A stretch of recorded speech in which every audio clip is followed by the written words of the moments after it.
Kevin, we are now live.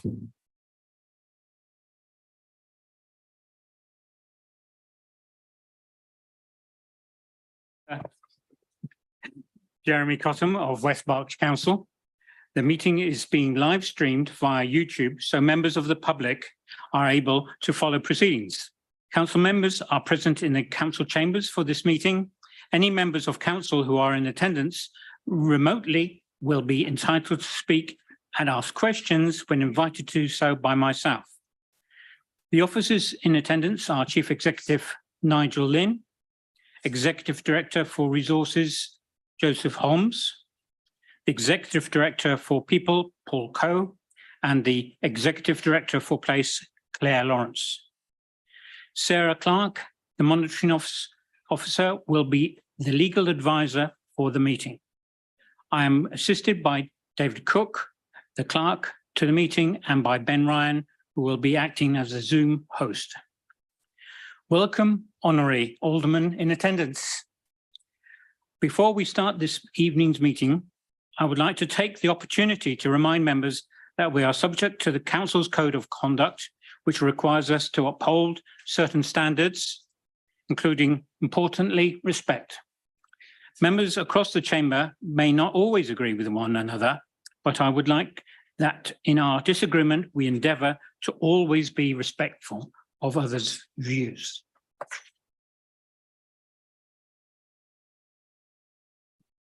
During the meeting, when a motion has been proposed and seconded, I will ask the monitoring officer to conduct the vote by a show of hands. So, moving to agenda item 1, apologies for absence, please. Thank you, Chairman. We have received apologies from councillors Adrian Abbs and Lee Dillon, and from Honorary Aldermen and Alderwomen Graham Jones, Anthony Stansfeld, Adrian Edwards, Gordon Lundy, Keith Chopping, Hilary Cole, Andrew Rolls. Are there any further apologies? Councillor Mollylock. Former Councillor Mollylock. Yeah, Alderwoman. Councillors Oloko and Bennyworth send their apologies. Thank you. Right, to Chairman's remarks. I have attended a number of events since last the council met, including something that I really love doing is the citizenship ceremony, where probably at every meeting we have 8 or 9 or 10 people actually becoming British citizens, and it's very gratifying. Lord Lieutenant comes when he can, if not, the deputies come as well. There was the High Sheriff's reception, which was on one of the hottest days of the year. Luckily, it was outside and it was in the evening, so I survived that very well and was got on very well with the High Sheriff there.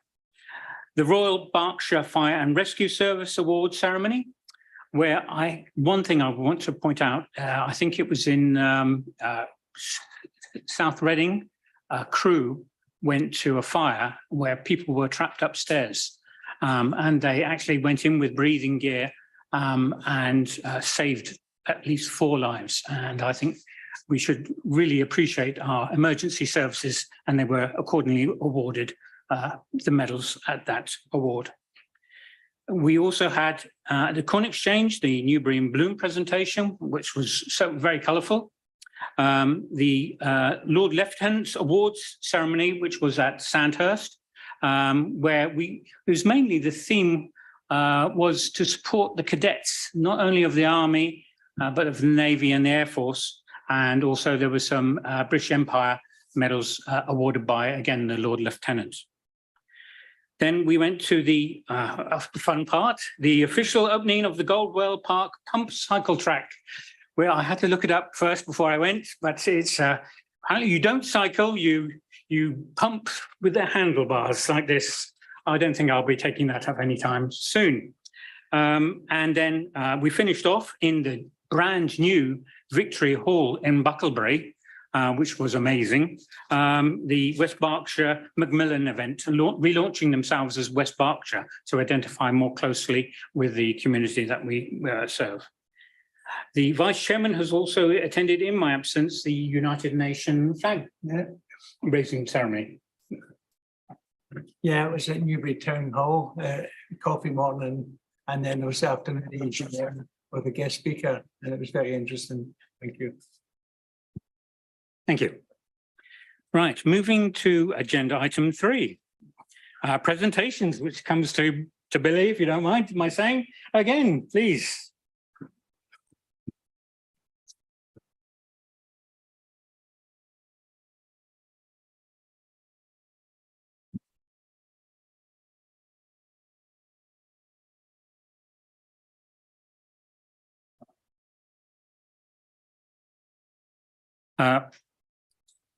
Councillor Billy Drummond is being awarded for 20 years service. Puts my 15 years in its place. Well done, Billy, and you've served not only here, but in other places, I believe, as well. Thank you.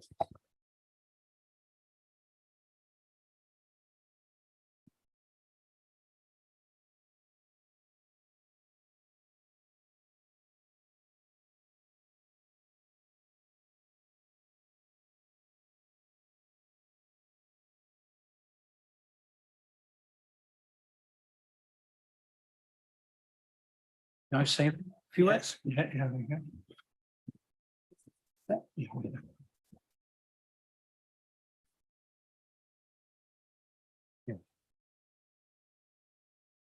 Thank you, Chairman, fellow councillors, honorary aldermen, ladies and gentlemen.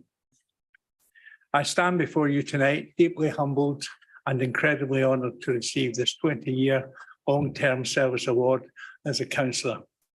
If someone had told me 2 decades ago that I would be standing here today, I would have laughed it off over a cup of tea. Yet here I am, filled with gratitude and immense appreciation for this recognition.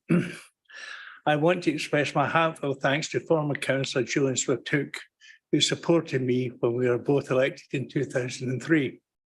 Your guidance and encouragement have all been invaluable on this journey. I'm also immensely grateful to councillors Phil Barnett and Eric Patterson, whose unwavering support helped pave the way for my achievement in both 2019 and 2013. A special mention must go to my wife, Sharon Drummond, my partner of 44 years. Her enduring patience and understanding during the countless nights I spent at meetings are immeasurable. She, along with every spouse and partner of councillors, truly deserve a medal for the sacrifices made and their support provided. However, tonight, I just don't want to accept the award for myself. I appreciate it wholeheartedly to the voters of Newbury and Greenham. Without your trust and belief and continued support, none of this would have been possible. Your faith in me has been my driving force, and I promise to continue serving you with the same dedication and passion that brought me here today. Thank you, Mr. Chairman, for this honour, and let us continue our shared journey working together for the betterment of our community. Thank you.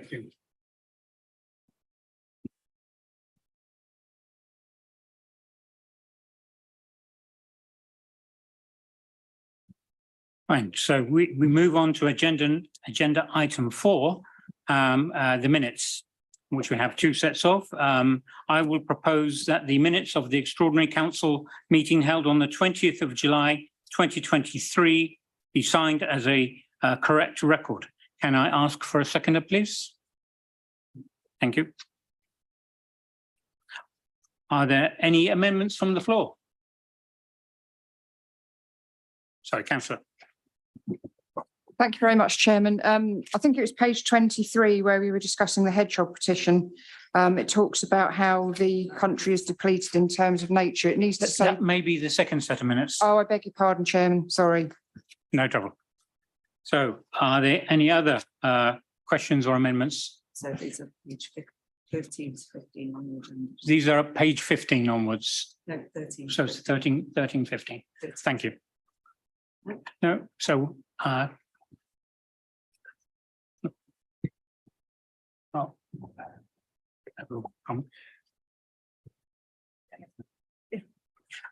so can I have a show of hands, please? Opposed? Thank you. Any opposed? Thank you. We will continue. I can confirm, Chairman, that those minutes are approved. Thank you. Councillor Jeffries. Thank you, Chairman. The shadow of COVID is long over us and doubtless will be for some considerable time. Can I just urge members and officers that when we speak in full council, we observe the dignity of the position and of the council by standing to speak. Thank you. Thank you, councillor. I'm sure that will be accommodated.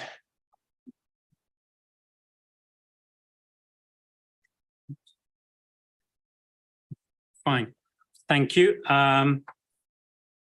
So we now move to the minutes of the ordinary council meeting held on the 20th of July 2023 to be signed as a correct record. Can I ask for a seconder? Thank you. Thank you. Are there any amendments from the floor? Councillor. Thank you very much, Chairman. Yeah, it was about the hedgehog petition. Just to amend it, it talks about nature being depleted in the UK, but the comment that I made was that we're one of the most depleted. I think the word most is missing. We're in the bottom 10% of 240 countries. Thank you, Chairman. Can take that on board. Yeah, sorry, I wasn't. Yep, I'm happy to accept that. Thank you.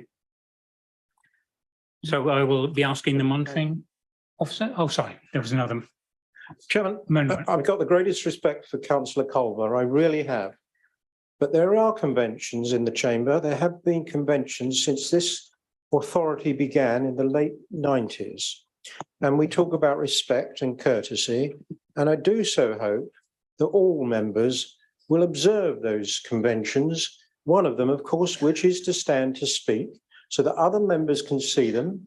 The people on YouTube, you know, looking in can see them. It's not a big thing to ask. Perhaps Councillor Culver's got some sort of problem doing so, but if she hasn't, I would respectfully ask her to do what other members will do this evening. I'm sorry to make a meal of it, but I do feel strongly about it. Thank you. Thank you. My apologies, Chairman and Councillor Brooks. Right, okay, so thank you. I will ask the monitoring officer to conduct a vote, please. Thank you. Can I ask all members in favour of the proposal to approve the minutes, please raise their hands. Thank you. Any against or abstentions? I can confirm, Chairman, that those minutes are approved and may be signed. Thank you.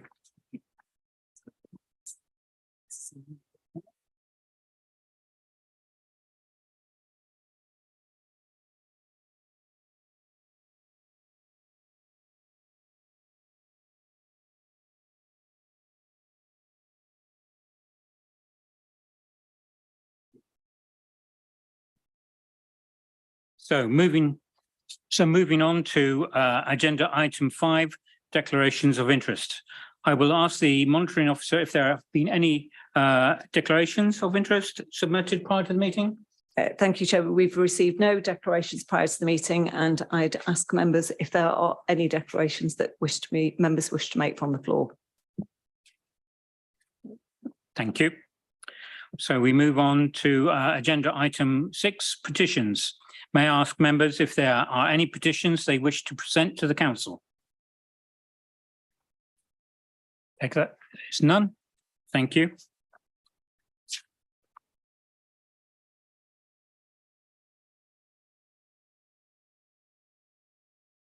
Moving on to agenda item 7, public questions. I wish to thank members of the public that have submitted questions.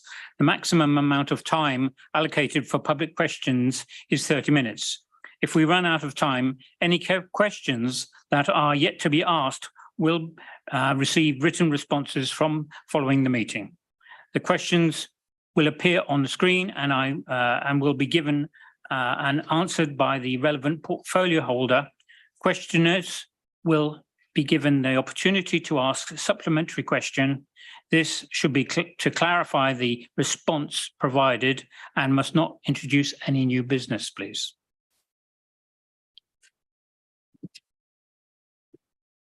So may I ask Councillor Jeff Brooks to answer the question A from James Mateos.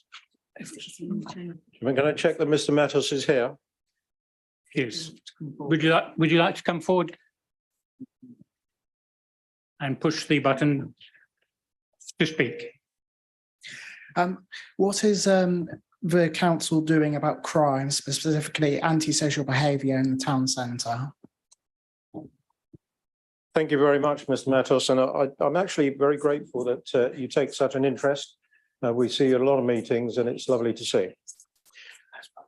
You may know that West Berkshire Council works in partnership to address crime and antisocial behaviour with a number of agencies. And we applied for as a council and were granted a public spaces protection order.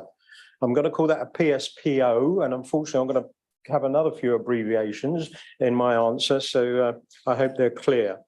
And we got this protection order for Newbury Town Centre, which is in place initially for 3 years.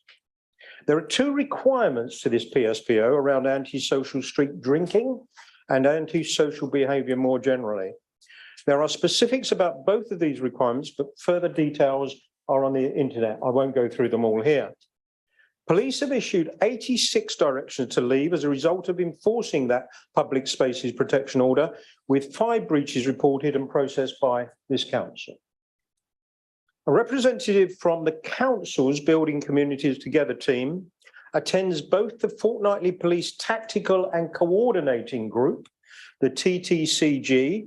Stay with me, I've got lots more of these abbreviations yet, where current police activity and demands are discussed, and a weekly tasking meeting where antisocial behaviour hotspots are discussed. The manager also co-chairs a monthly multi-agency meeting that looks to address antisocial behaviour cases that require a partnership approach. And this includes those subjects to orders, injunctions, vulnerabilities, cuckooing, county drug lines. All of this is discussed, and several departments within this council are involved in this meeting, including our youth offending team, or the yacht, housing, the public protection partnership, or PPP. Are you still with me? Great.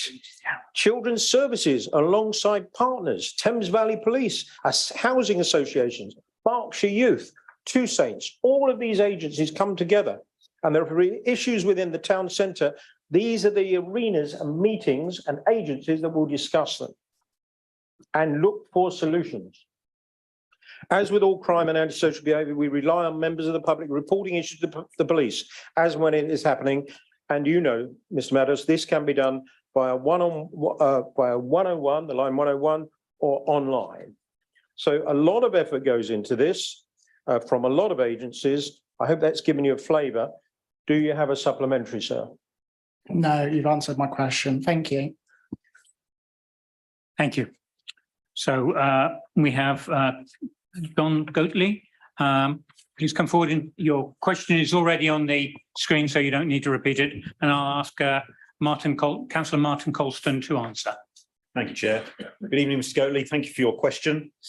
The answer to the question is no, because that isn't the purpose of the strategic flood risk assessment. As the National Planning Policy Framework sets out in paragraphs 159 to 169, inappropriate development in areas of risk of flooding from all sources should be avoided by directing development away from areas at the highest risk, and this is what the local plan review does. If development is proposed, however, in one of these areas, then the rest of the strategic flood risk assessment for the LRIE sets out the requirement for SUDS on page 108 and the need for an application site-specific flood risk assessment, including modelling, and the need for a surface water drainage strategy. And that's on page 109. Do you have a supplementary? Yes, I do. I think didn't quite answer the question, because you're talking about flood risk on the LRIE, but we're the result of a flood risk. And because of the council's water flooding our land, should we be entitled to compensation, just the same as Thames Water get fined for discharging pollution? I don't know the answer to that. Because it's illegal to flood somebody else's land by a specific point. That is in common law. So should we be able to have compensation? I don't know the answer. We will come back to you with an answer. So Thank you that very will much. be a written reply. Yes, thank you. Thank you. So we have Alan Pearce as in the chamber. Thank you for coming forward, and your question is already on the board. So we will ask Councillor Denise Gaines to answer.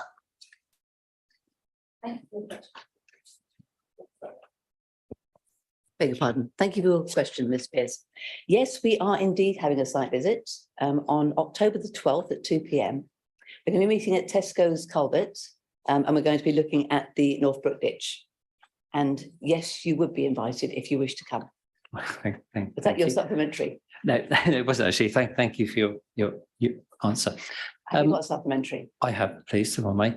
I asked that question because I was concerned that portfolio holders wouldn't understand the drainage because it was going to the executive on the 2nd of November, the Bond Riverside Regeneration Programme review. But I see from the forward plan that it's been postponed. Can you tell me why it's been postponed? I'm afraid I can't. No, I can get back to you on that one. If you would, thank you. All right, another written reply. Thank you very much for your question. So we have here also from John Goatley. Please come forward. As your question is already put on the screen, I will ask Councillor Martin Colston to answer.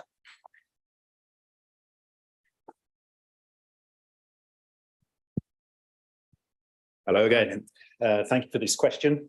I'm responding to this question rather than my fellow portfolio holder for planning and community engagement, because this is a matter for the council as landowner rather than the council as planning authority. And the answer is that the planners will become involved when a development is proposed on plots on Bond Riverside, at which point any necessary flood mitigation measures, for that development will be proposed by the applicant and assessed through the planning process. You have a supplementary. Yeah, thank you very much for that answer. But we seem to be the victim of rather mixed messages here. I noticed that somebody has suddenly put up a Bond Riverside update at the same time as they've also sort of said that the regeneration is being put back. But the update says that SUDS and environmental improvement work has now been completed by Ardent. The work is being passed to Volkers, who'll be starting drilling holes. Can you explain this contrast because surely this water needs storing now. It's already flooding us. It needs attenuating now, not. I think you asked questions about the work that's going on right now at the last executive. Those are surface level things that are only going to improve the drainage situation very locally around the trees that are going to be planted. Is that enough? Thank you. Thank you. Move to, I believe we have a question by Zoom for Paula Saunderson for Tony Vickers. Is Paula Saunderson online? Yes. Good, thank you. So we'll take it as the question is on the screen, and I will ask Councillor Tony Vickers to answer. Good evening, Paula. Good evening, Councillor Vickers. Very happy to answer your question. Thank you very much. I can't seem to show my face today, so apologies for that. I'm addressing a screen that has your question on in substitute for your actual face, I'm afraid. The current local development schedule does not include a supplementary planning document, or known as SPD, for the area that is red hatched on the local plan report 2022 to 2239 GIS policy map. Therefore, under planning policy as it stands, redevelopment could be piecemeal as you suggest. However, SPDs are likely to change under legislation that's being proposed in the Levy Nut Bill, which is due royal assent early next year and will be replaced by something called supplementary plans which will actually carry the same weight as a local plan. So even if we were to develop London Road Industrial Estate comprehensively, there would most likely not be time to produce an SPD, consult on it, and adopt it before the new legislation came in. Now, Paula, you make an important distinction in your preamble to your question between the LRIE and Bond Riverside. Yeah. And I'd like to explain for the benefit of all those listening that they are not the same. And what is the difference? Well, Bond Riverside was defined by the previous administration as the whole of the area which this council owns and was their master plan as the owner and potentially as an applicant in for the redevelopment of the site as 100% commercial. And it includes the Faraday Road football ground. And we've seen this administration express a clear intention to retain that part for leisure and community use. But I don't speak for landowners, I speak for the planning authority. So as you rightly say, LRI is defined in the current local plan, which I am responsible for, as a protected employment area. And as such, it includes land not owned by this council, but dependent on Faraday Road for access. River Park at the end of Ampere Road, Cinch, the former newspaper house, and the local plan review retains that same area, but now calls what were PEAs, dedicated employment areas, DEAs, and the LRE, this is most important, as a protected employment area, does not include the football ground. And the future of LRI will need to be resolved through the independent local plan examination process, which resumes next year. We will have to see how the council, as the landowner, which promoted the site with its Riverside aspirations at the time, deals with it. Sorry about the long answer, but I think, Chairman, it was worth explaining the distinction between those two terms. Yes, thank you. Supplementary. Yes, thank you for the explanation. I didn't help by calling Lira rather than Bond Riverside. Yeah, now every other DEA in the local plan review has an ESA, so it's a policy relating to that whole of the red hatched area. My concern is with the London Road Estates, which is the bigger picture. Not having an ESA is that it doesn't include the need to do a flood risk assessment, which will include appropriate flood mitigation measures, including sustainable surface water drainage systems. And that statement is in every ESA policy for every other DEA. So that makes me feel a little uncomfortable. So my request is, can somebody have a look at that and explain to me how all the flood risk in the whole of the DEA will be accounted for? I'm sure that will happen in due course. The DEAs that we're looking at are just carried forward from the previous local plan, and they will have to be dealt with in accordance with the new. Tony, they've all got an ESA apart from London Road Estates. I will check that. Please do. Thank you. Thank you. Thank you for your help. And we have a question G from John Goatley. Come forward, please. And we'll take it as the question as put on the screen, please.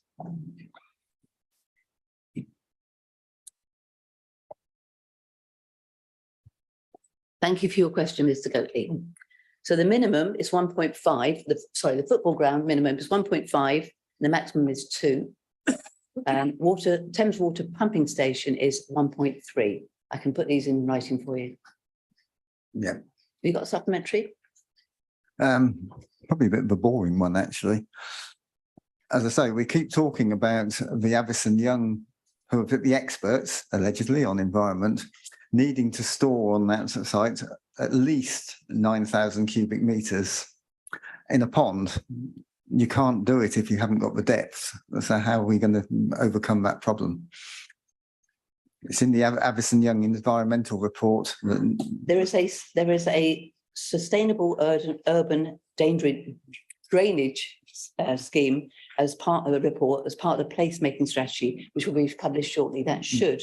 But you're putting it underneath the road, so there's no room. You haven't got room for it.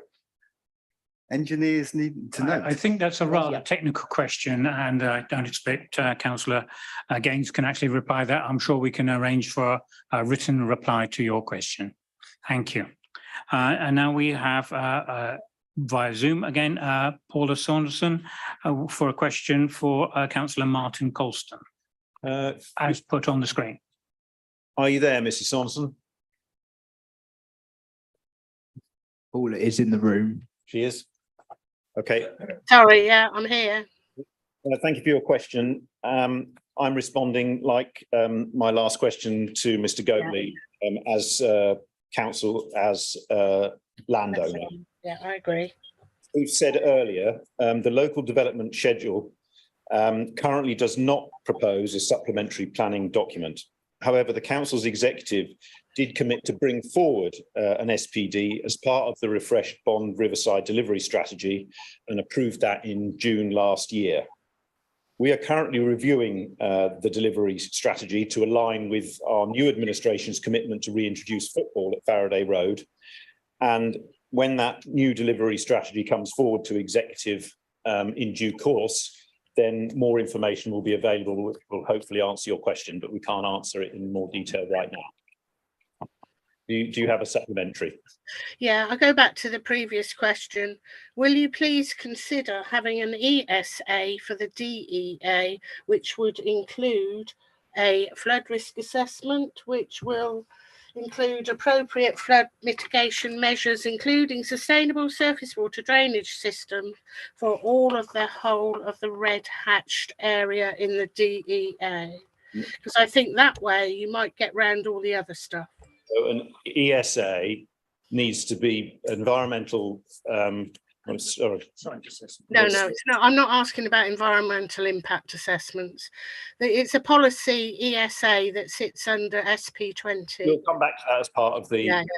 If somebody can explain, that would be for me. Understanding the whole flood risk picture from fluvial, and sorry, Mrs. Saunderson, but this is not really an adjacent question. Yeah, I'm saying yes. I'm asking them to look at an ESA policy for the DEA. We'll come back as part of the Faraday Road the Bond Riverside delivery strategy when that comes back to executive. Okay, thank you. And we have another question from Paula Sanderson for Councillor Denise Gaines, please. Thank you, Chair. Thank you for your question, Ms. Sanderson. The Northbrook Ditch rises to the west of Newbury Town Centre near Goldwell Park and is culverted in the Thames Water surface water sewer for much of its length through the town centre and emerges from the sewer to the east of the London Road Industrial Estate. The surface water catchment for this sewer covers much of Newbury Town Centre, approximately 70 hectares or 100 football pitches. Where it is an open ditch, it is classed as an ordinary watercourse and is subject to land drainage laws. Maintenance and upkeep of the ditch, therefore, falls to the adjacent landowners known as riparian owners. It is likely that the build-up of silt and the increased frequency of flooding are connected. I will therefore ask colleagues in the council's drainage and flood risk team to visit the site and contact landowners if the maintenance of or clearance is needed. Do you have a supplementary?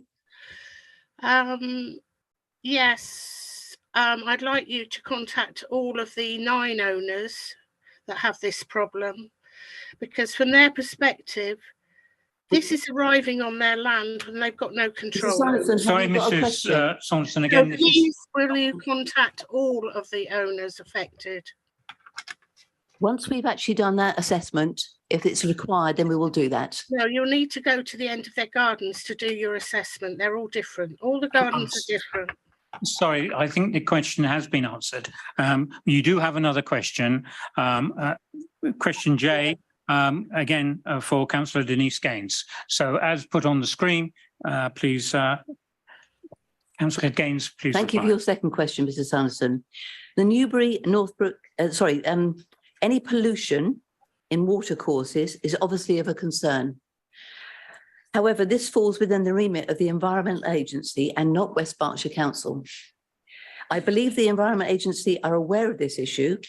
With regard to the flood risk, as per my previous answer, I will ask colleagues from the Council's Drainage and Flood Risk team to visit the site and assess if any clearance work is needed by adjacent riparian landowners. Do you have a supplementary? Will you please visit the 10 sites? They are individual sites with individual circumstances. If it's a requirement to visit each 10 sites, we will visit each 10 sites. Thank you. Thank you. I think that brings the public questions to, Councillor Bowick. Chairman, I think you've missed Mr. Matos' question D. That was actually withdrawn. Thank you. Thank you. So we do come to the end of public questions. Thank you. So we move to agenda item 8, the membership of committees. We do have amendments to the Health and Scrutiny Committee. Councillor Brooks, I believe. The monitoring officer has the piece of paper I was going to read from. So if she could introduce it, I'll propose it. So I think we have a slide which will show the proposed changes, which I think if Councillor Brooks is content then to move those changes once they are displayed. If it helps, I can read them out. No. Don't worry. I'll move this. Look, I'll move around like that. I'll read that and I'll say, Chairman, on the Health Scrutiny Committee, Councillor Nigel Foote become a member of the Health Scrutiny Committee, replacing Councillor Owen Jeffrey, who will become a substitute. Thank you. And just to confirm that Councillor Owen Jeffrey will become a substitute in place of Councillor Foote. Thank you. And is that seconded? So seamless, Chairman. That's second. Yes, I would like to second that, Chairman. Thank you. Thank you. Councillor Martha Vickers. So with that. Yeah. I don't know if there are any comments, but Are there any comments or? No. No. Thank you. Can I please ask all members in favour of those amendments to please raise their hands? Any opposed or abstentions? Thank you, Chairman. I can confirm that those changes have been carried. Thank you. So we now move to item 9 on the agenda, which is the Licensing Committee. It's 9:16 on block. And they're just noting. Okay. We're going to do this the easy way, apparently. We're going to move 9 to 16 on block, which means we don't have to jump up and down. Councillor Brooks. Happy to propose, Chairman. We don't need a proposal. We don't. That's very kind of you, but we don't actually need one. But I do my best to be eager. To play it safe, of course. Thank you. So they're just noted. So move on to item 17. They are just noted. Thank you. So we move on to agenda item 17, draft council strategy. May I invite Councillor Jeff Brooks to formally move the recommendations contained within the report. We're happy to move it. Thank you. May I ask for a second? May I ask for a seconder? Yes. And do you want to reserve your right to speak later? Yes, I do. Thank you. May I invite Councillor Jeff Brooks to introduce the report, please. Chairman, honorary aldermen, members, I'm very proud to introduce the first Liberal Democrat council strategy in 18 years. I'm also proud to lead a council on the night for the first time since the Berkshire County Council in May 1998. 25 years later, returns do happen, I guess. Chairman, this strategy forms the basis of public consultation around the priorities of the council. And for the first time, a West Berkshire Council strategy is also published at a time that a clear delivery plan is published as well. And members have heard me say in this chamber time and time again, the strategy is not an answer in itself without the delivery plan saying what it will do. And we've done these in tandem for the first time. You can look at the strategy and you can look at how we intend to deliver it. Our 5 priorities are services we are proud of. That we have a fairer West Berkshire with opportunities for all. That we tackle the climate and ecological emergency. that we develop and continue a prosperous and resilient West Berkshire, and that we have thriving communities with a strong local voice. Now, Chairman, it is likely later in the debate that we may hear opposition members reflect on the fact that these priorities may be similar to previous council strategies. But let's be clear. The role of any council within this country is to provide great services and to make our communities stronger. The residents are also consulted on what matters to them, so some overlap should be expected. But we have gone further and shown how we're going to do this, how we're going to measure it, how we know when we get there, and that is our delivery plan. This may be arming opposition members with dates they can measure and potential misdates, but we want to be open up and upfront about what and when we want to achieve, when we'll do it. Those dates have been confirmed with officers around deliverability. But when we took control of this council in May, we knew the budget that had been set by the outgoing administration. We saw it set in this chamber. What we did not know was the levels of pressure within certain service areas. And also, we are firm in our belief that there has been under budgeting of key areas where there has been overspending for a number of years. Let me elaborate a little bit. We have been surprised that there have not been tighter controls put in previous years, and we are putting them in now. When an organisation is financially under serious pressure, it pulls lots of controls back to the centre. We have had to do that, and every Thursday morning, Councillor Cottingham, the leader, and myself, with a whole host of officers, sit down and review every spend item over £1,000, every piece of recruitment, be it for permanent staff or temporary workers, contract workers. We have put controls in place. We are getting a grip on the temporary worker population in this council. And until we do this, until we get that financial grip, which we are doing, any strategy will be under strain in those early years.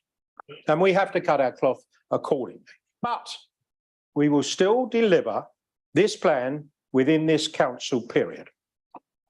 So, members, before I finish on this introduction, I'd like to thank our officers who worked very, very hard with us over the summer to turn our strategy into measurable actions within the delivery plan. I'm hugely grateful to Councillor Martin Colston, who's done an enormous amount of work, a real body of work on this strategy in that time, and pulling together a comprehensive document, and one we are proud of, one that will make West Berkshire greener, fairer, more prosperous, with thriving communities and services we can be proud of. And I commend this strategy to this chamber. Thank you.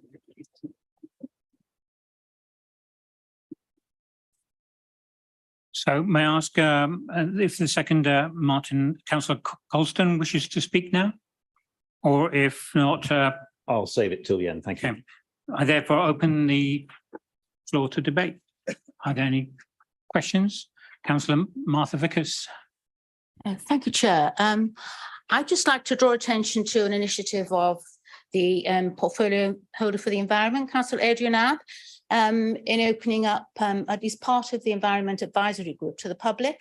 I think this is very much goes along with our Liberal Democrat principles in being free and open, in making sure that our residents know as much about what we're doing as possible, and involving them in this, one of the most important parts of our strategy. For those members of the public who might be hearing this, please, if you haven't done so already, please join in our Environmental Advisory Group, which is online, which is on YouTube. And we've had some interesting presentations about initiatives in the district, and it's a way of finding out how your council is progressing and challenging what we are doing. So thank you to Councillor Abbs, and thank you to the officers for facilitating this. Yes, and Councillor Culver, you requested to speak. Yeah, thank you very much, Chairman. We very much welcome this strategy. We're in support of its aims, and I echo what Councillor Vickers just said. We very much welcome the open forums and we'll take full part in that. I've just got a few points to make with regards to the paper, the covering paper for the strategy. I very much support the emphasis on infrastructure, on new developments. I'm actually chairing a healthcare on new developments task and finish group on behalf of health scrutiny at the moment, which is carried over from the previous administration. And we will be focusing very much on that topic, which is obviously very important to people. There are a lot of rural areas, for example, where there are new housing developments and there isn't sufficient attention to the healthcare, so doctors, surgeries, pharmacies and so on. Also, water infrastructure is really, really important. We've got Thames Water and the Environment Agency coming along to Scrutiny Commission next week. Obviously, the public are very concerned about sewage. We also have the issue of fresh water infrastructure and the connection of those new housing developments up to Thames water infrastructure. So that's also very important. And I think water saving measures in the future are also going to be important on these new developments, particularly with the impact of climate change. And then just one other point that I wanted to make about water quality. We've got some good stuff in the strategy about climate change, but I think perhaps as a council, we need to look a bit more at water quality and security also. So drought resistance, for example, the fact that we've got chalk streams in this area, which are so important internationally and in this country. So perhaps we need to just think a little bit more about that. And obviously we've got the debate later about the ecological emergency. So, and also the SUDS and flood forums, I think we probably need to make a little bit more of that in this strategy as well. So just making sure we include the water quality in with the climate stuff. Thank you very much. Thank you. Councillor Codling. Thank you, Chairman. I think the themes and priorities within this strategy document will help ensure the long-term prosperity and well-being of residents, and so will naturally affect the young people in our community more than anyone else. And in relation to my portfolio for children, education and young people, I want to highlight just a few areas within the strategy that will assist in developing positively our statutory duties. This will help drive up standards in all our schools, which will in turn provide better outcomes for all young children in the district, but especially reducing the attainment gap for those within disadvantaged backgrounds. Our SEND strategy review is already out for consultation. We are actively increasing the number of foster carers and are already seeing good results. We will continue to work with partners to offer internships and apprenticeships with local employers. And one particular highlight for me on non-statutory work is we will work with towns and parish councils to introduce youth groups to assist them in funding youth workers, especially in the rural areas of the district where young people have less social opportunities. This will enable these young people to have a voice on local issues and will support the community forums with input from the Youth Council. Young adults need to widen their opportunities of meeting people of their own age, not just those they go to school with. This is one area that is particularly close to my heart, as 48 years ago, I met a young man at my local village youth club, and he's now been my husband for more than 40 years. So I fully support this strategy. I think it's a great result for the people of West Berkshire. Thank you. Councillor Shakespeare. Thank you, Chair. As a member for Pangbourne in the east of the borough, it can sometimes feel a long way from the bright lights of Newbury. And sometimes in the past, I fear we may well have been overlooked. So I welcome a strategy that delivers for the whole of West Berkshire. In particular, I'd like to commend the Vibrant Villages thread, which will help places like Pangbourne maintain our amenities. Especially important to sustain a small community is ensuring that children can get to a range of good quality schools. And so I welcome the refreshed home to school transport offer, which I hope will provide children in rural areas with certainty they'll have access to a school that meets their needs. Thank you. Thank you. Councillor Cottingham. Thank you, Chair. Just building upon Councillor Brooks' comments regarding the robustness of the financial control. So key within the strategy is ensuring that we do have strong budgetary control. namely the financial internal control environment. So it's really no coincidence that this is the first priority within the strategy. Having robust and sustainable financial efficiency is really essential to facilitate the delivery of this strategy. So it's really, really key. What we're doing now will ensure that we have the finances in place over the next 4 years to make the strategy happen for the residents of West Berkshire. Thank you. Thank you. Councillor Jeffrey. Beat the technology. Thank you, Mr. Chairman. I'm so pleased that with this strategy, we see a proactive effort to seek to directly involve local communities. An example of this is that in Thatcham, we've now received the Hemingway report, and we're starting to move into the zone where we decide what we can actually do and how it will be delivered. But the decision has been taken that it will be a local town councillor who will chair that process. Now, I have the privilege of also being a West Berkshire councillor, but I am that Thatcham town councillor who is chairing this particular process. It shows that we are trying our utmost to bring the whole of our society with us in every area of work and every area of life that this council is responsible for. I think it is to be commended. Thank you. Councillor Gawley. Thank you, Chair. Yes, I think there's so much good to pick out of this new strategy. You know, it's a breath of fresh air and a real sign of the ambition of this new administration, an ambition that's really desperately needed. I'm pleased to see this new strategy continue to build on the manifesto pledge to deliver a new form of politics here in West Berks, and continues to build in that transparency on how West Berks Council works and opening up as much as possible. I think the strategy also gives residents the opportunity to see the roadmap and journey that we as a district want and need to go on. It delivers smart objectives, a timeline, and actually measurable, tangible outcomes. So here are a couple of my highlights from the strategy that I particularly feel passionate about. Returning football to Faraday Road with a bookable pitch. Building a community sports stadium at Faraday Road. One of the things that's become abundantly clear is how residents of Newbury and Clay Hill have missed having a community stadium. Faraday Road was always more than just football. And that was a bit that seemed to fall on deaf ears. I'm pleased to see the ambition to move to an enhanced and newly agreed environmental standard and developing the assessments and upgrades to meet this. And also the inclusion of 20-mile-an-hour zones and the increase in Safer Schools programme. Despite the war on motorist culture war that seems to have appeared over the last couple of days, I'm proud to see it in the strategy, and I do think it's something that's important to look at around 20-mile-an-hour zones. You know, the risk of death being hit by 20 mile an hour is 2.5%. The risk at 30 of death is 20%. So there's a distinct difference.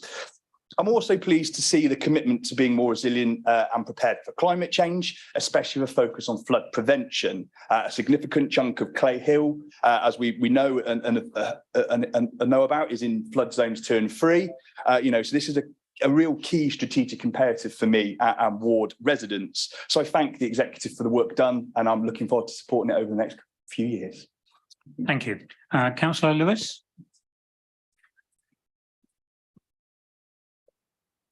Thank you.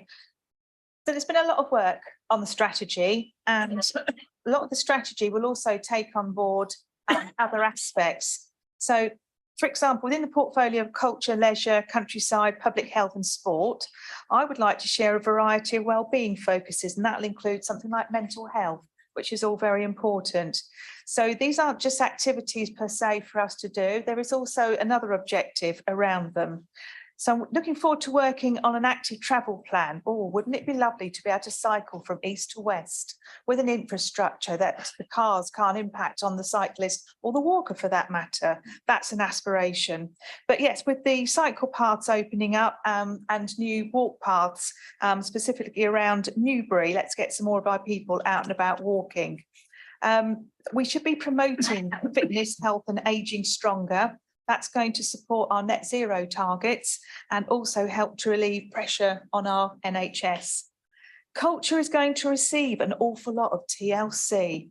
For example, officers and myself are trying to share best practice with how they work their libraries, how they implement things like the digital inclusion, digital exclusion, how they promote their library service if they haven't got a mobile library, and how they reach out to the rural areas, and also how are they accommodating all the different languages. We're now part of multicultural towns. So the aspiration of the library service is going to be part of an amazing transformation, and we're going to turn it around, hopefully, into an income stream and make it a very successful business asset in a slightly different way. Thank you. Councillor Gaines. Thank you, Chairman. We want to see more collaboration, and this strategy definitely delivers this. Involving communities is vital in decisions that directly affect them. I'm intending to create a public forum to include all local housing providers, HMOs, housing multiple occupancy, and most importantly, tenants, both private and public. So, sorry, public and social. Private and social. This is to understand some of the issues and experiences on both sides to give tenants a voice in their housing outcomes. Also, I'm going to hopefully working with local communities across the district and local bus and transport providers of all organisations to ensure that we have a bus services and transport facilities to meet the needs of all our residents now and in the future. Thank you, Chair. Thank you. Councillor Tony Vickers.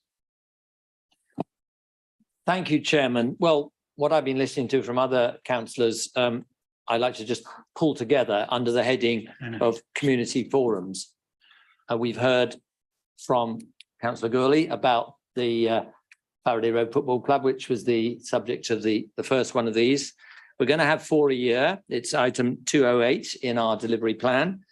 And the next one will be about rural affairs. We called it Country Matters in memory of the excellent column that sadly seems to be now past history, which I've read for 30 years since I've been in this area. Rural wards, Councillor Shakespeare, are not going to be overlooked. They have been overlooked, which is why we now have on this side of the chamber more representatives for the rural areas in this district than there are on that side. With due respect to you, Councillor Culver, you can teach us a lot about how to win and retain a rural ward. And you know your stuff through ecology, and I very much respect you. So the next one, there was a slight slip in the printing. It's called County Matters. Well, I'm sure Councillor Brooks would like it to be County Matters as the ex-leader of the County Council. I actually have a wider vision than that. I'm now the council's representative on the councillor partners for the AONB. And the AONB, of course, covers bits of 3 adjacent counties. And I'm very excited now that on that body too, there are now more Liberal Democrat members than there are Conservative. And we are going to work together to create what we've already got this term, the living landscape, Chairman. It's now going to be the new badge, if you like, the new name for AONBs. And I think what this shows is that the landscape we've inherited represent hundreds of years of workplace. It's created as it is now by people living and working, producing the food for all we eat, caring for the environment. And I feel very humble in taking on this role of organising a community forum with my colleagues, Councillors Colston, Codling, Janine Lewis, Denise Gaines. We're all going to be there with Claire Lawrence as the Police Directorate, and we're going to be in listening mode to find out what these issues are, whether it's transport and housing, whether it's public health and recreation and mental health, all the joys of the countryside. So I'm really looking forward to that. And I'd like to bring in Councillor Colston's particular area, whole estate plans. It was really exciting last November to attend the first of these rural business forum meetings. And we really want to take that forward. And we feel there's a buzz in this district. Owners and land managers and farmers are feeling let down, quite rightly, by the last few years since we left the European Union. They were promised much and have received very little.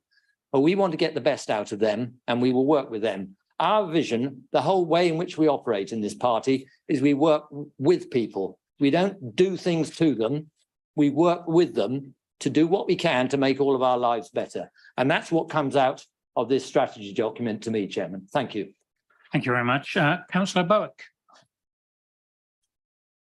Thank you, Chairman. Well, it might surprise the members opposite that I'm actually rather impressed by your strategy. I'm really pleased to see that your strategic priorities mirror the draft priorities that we drew up ahead of the election in May. And there's much in your strategy that we agree with, and I'll happily support the recommendation to adopt, with some reservations, among which is your ideological opposition to academy schools. Academisation is not right for all schools by any means, but if parents and governors want their schools to make that change, then I think we should support them. And many of you have been talking about this being a new strategy. Yes, it's your new strategy, absolutely. But there's a lot in it which is business as usual, which is a continuation of the things that we are putting in place. And I'm pleased as well that you have established your new system of financial controls. But don't imagine that we on this side haven't been here before. Since I was elected in 2011, there's been at least 2 periods when we've had to really bear down on spending. So we've done in the past what you've done, and had we been returned this time, you know full well that we would be putting in place similar controls. And you seem to be surprised that this year is going to be a challenge financially, but you know it's been forecast year on year that this year was going to be a tough time, and next year is going to be even tougher. So continue with your controls. And I can see your influence all over this, Councillor Brooks, with the plan. And I know it's a point that you've made a lot over the years, that you want to see a plan along with the strategy. You've delivered that. That's great. Our approach has been different, which you know we've discussed this many times over the years. We have preferred to establish a strategy and then give the officers time to develop the detail in conjunction with the administration. So you're taking a bit of a risk there. I noticed that much of your delivery plan really is a continuation of work that's already underway, that we instigated when we were in administration. So I'd offer you a note of caution. Many of your goals and actions are challenging, and that's good. I commend that. I commend you for your ambition, but I question whether all of your targets are achievable. Councillor Codling spoke about a number of initiatives which are convinced are going to make a big change in the fortunes of some of our young people. If that happens, that's fantastic. But this is it's a complex, extremely complex challenge to close the attainment gap. I hope you do. But Councillor Brooks, you suggested that you anticipated that we're going to use your plan to monitor and challenge you as the years roll on. I wish you well and I hope that you achieve everything that you want to. But be assured, be under no doubt that we're going to watch you very carefully against your plan, as you would expect us to, and we're going to hold you to account for delivery. Thank you, Councillor. Councillor Taylor? Yes, thank you. Yeah, I was very impressed with the strategy and many of the statements that the administration have made this evening. In particular, Councillor Codlin's contributions in relation to youth services, and as probably some of you will know, it's an area of work that I've really focused on in Tylehurst Parish over the last 3 or 4 years. Your mention of youth workers helping parish councils, I think, is very important. I would have liked to have seen mention of youth clubs, because I think they're particularly important if we're going to tackle issues like antisocial behaviour. If I wasn't here now, I would be working in a youth club this evening. We've got one running in Tylehurst as we speak. So I think, yeah, there's a lot of positive points in there. I also like the community forums. I know there was one held here a few weeks ago, and I know I've yet to come back to you, Janine. I said I'd come back with some ideas as to what we might cover in the, and perhaps that maybe something around youth services in our areas, could be one area. But let's talk about that. I would like to mention one thing. I think there was mention of the youth survey in the strategy. Now I know that survey was carried out quite earlier this year. I think it was in January, February. I'm probably one of the few people that did actually receive a report on that at a Berkshire Youth Conference back in May. And it would be good to get the results of that survey out. I particularly would like to see the breakdown, by schools and areas, which certainly would be helping me in expanding youth services in the Tylehurst area, for example. But aside from that, I am impressed with the strategy that's been presented. Thank you. Thank you. Councillor Marsh? At last, thank you very much, Mr. Chairman. I'm really pleased to see the sort of degree of consensus that seems to be across parties here, because we've always taken the view that if the administration does things that we agree with, we will say so, and we will happily vote for them. And of course, because the first 4 words of the strategy are making West Berkshire greener, which is something we've been trying to do some years now, naturally we love it, or that bit of it anyway. And I also note that there's no proposal to introduce 7 recycling bins, or a tax on meat, or tell people they can't leave their homes for more than 15 minutes at a time, which may be why the other opposition group are so content with it. One thing perhaps that you haven't, I'm pleased to say you haven't listened to the Prime Minister on, is the active travel measures, which a couple of members have mentioned, so I won't labour the point, but we are very pleased to see the trial for following the Hemingway recommendations and removing through traffic from the centre of Newbury and making it cleaner and much more pleasant, and also helping business. And I'm quite sure that trial will show that people want it.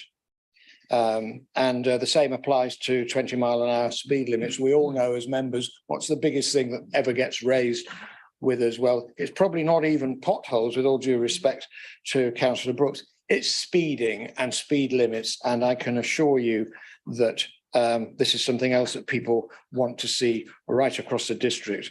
I just want to say and of course, let's just emphasise in the consultation, the single issue that most people supported was environmental measures and a greener district. So let's not listen to the culture warriors who tell us, we don't want zero carbon anymore, and it's all too expensive. That's nonsense. It's what people want, and it's what we're hoping that we can help you deliver. So to say something about housing, because no one's mentioned it, and there's some really interesting stuff in the document talking about delivering more houses for social rent, looking at the whole issue of affordable versus social rent. Now, we all know that most affordable houses or homes are not affordable for most people.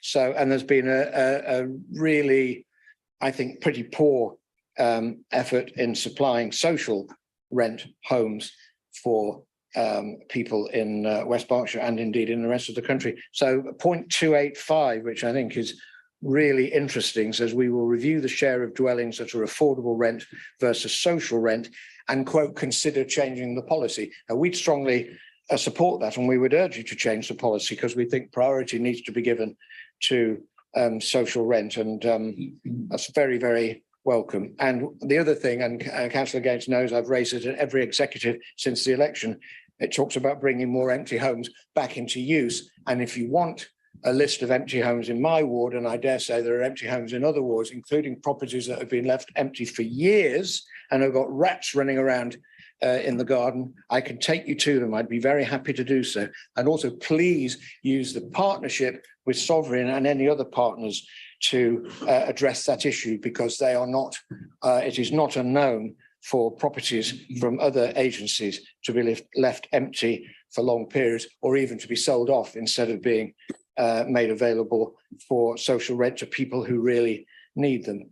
Apart from that, I agree with the points Councillor Brooks made about the delivery plan. It's well, good to see, and we, like others, will be watching to see how that shapes up, and obviously raising issues when we're not entirely happy with the way it's being realised. But on the whole, we think it's a pretty good strategy, and we'll be supporting it.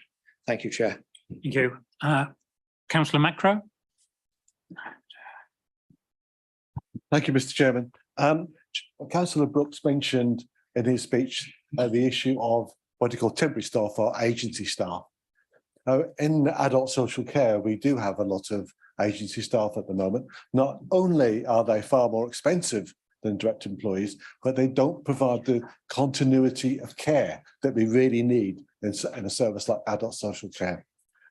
But also something else I welcome is the fact that we're facing two challenges really, particularly in adult social care, of increasing demand for our services, and also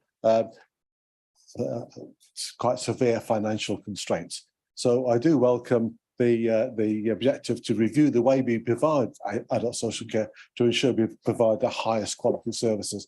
And one thing I think I'd like us to build on is the success we've had in something called shared lives.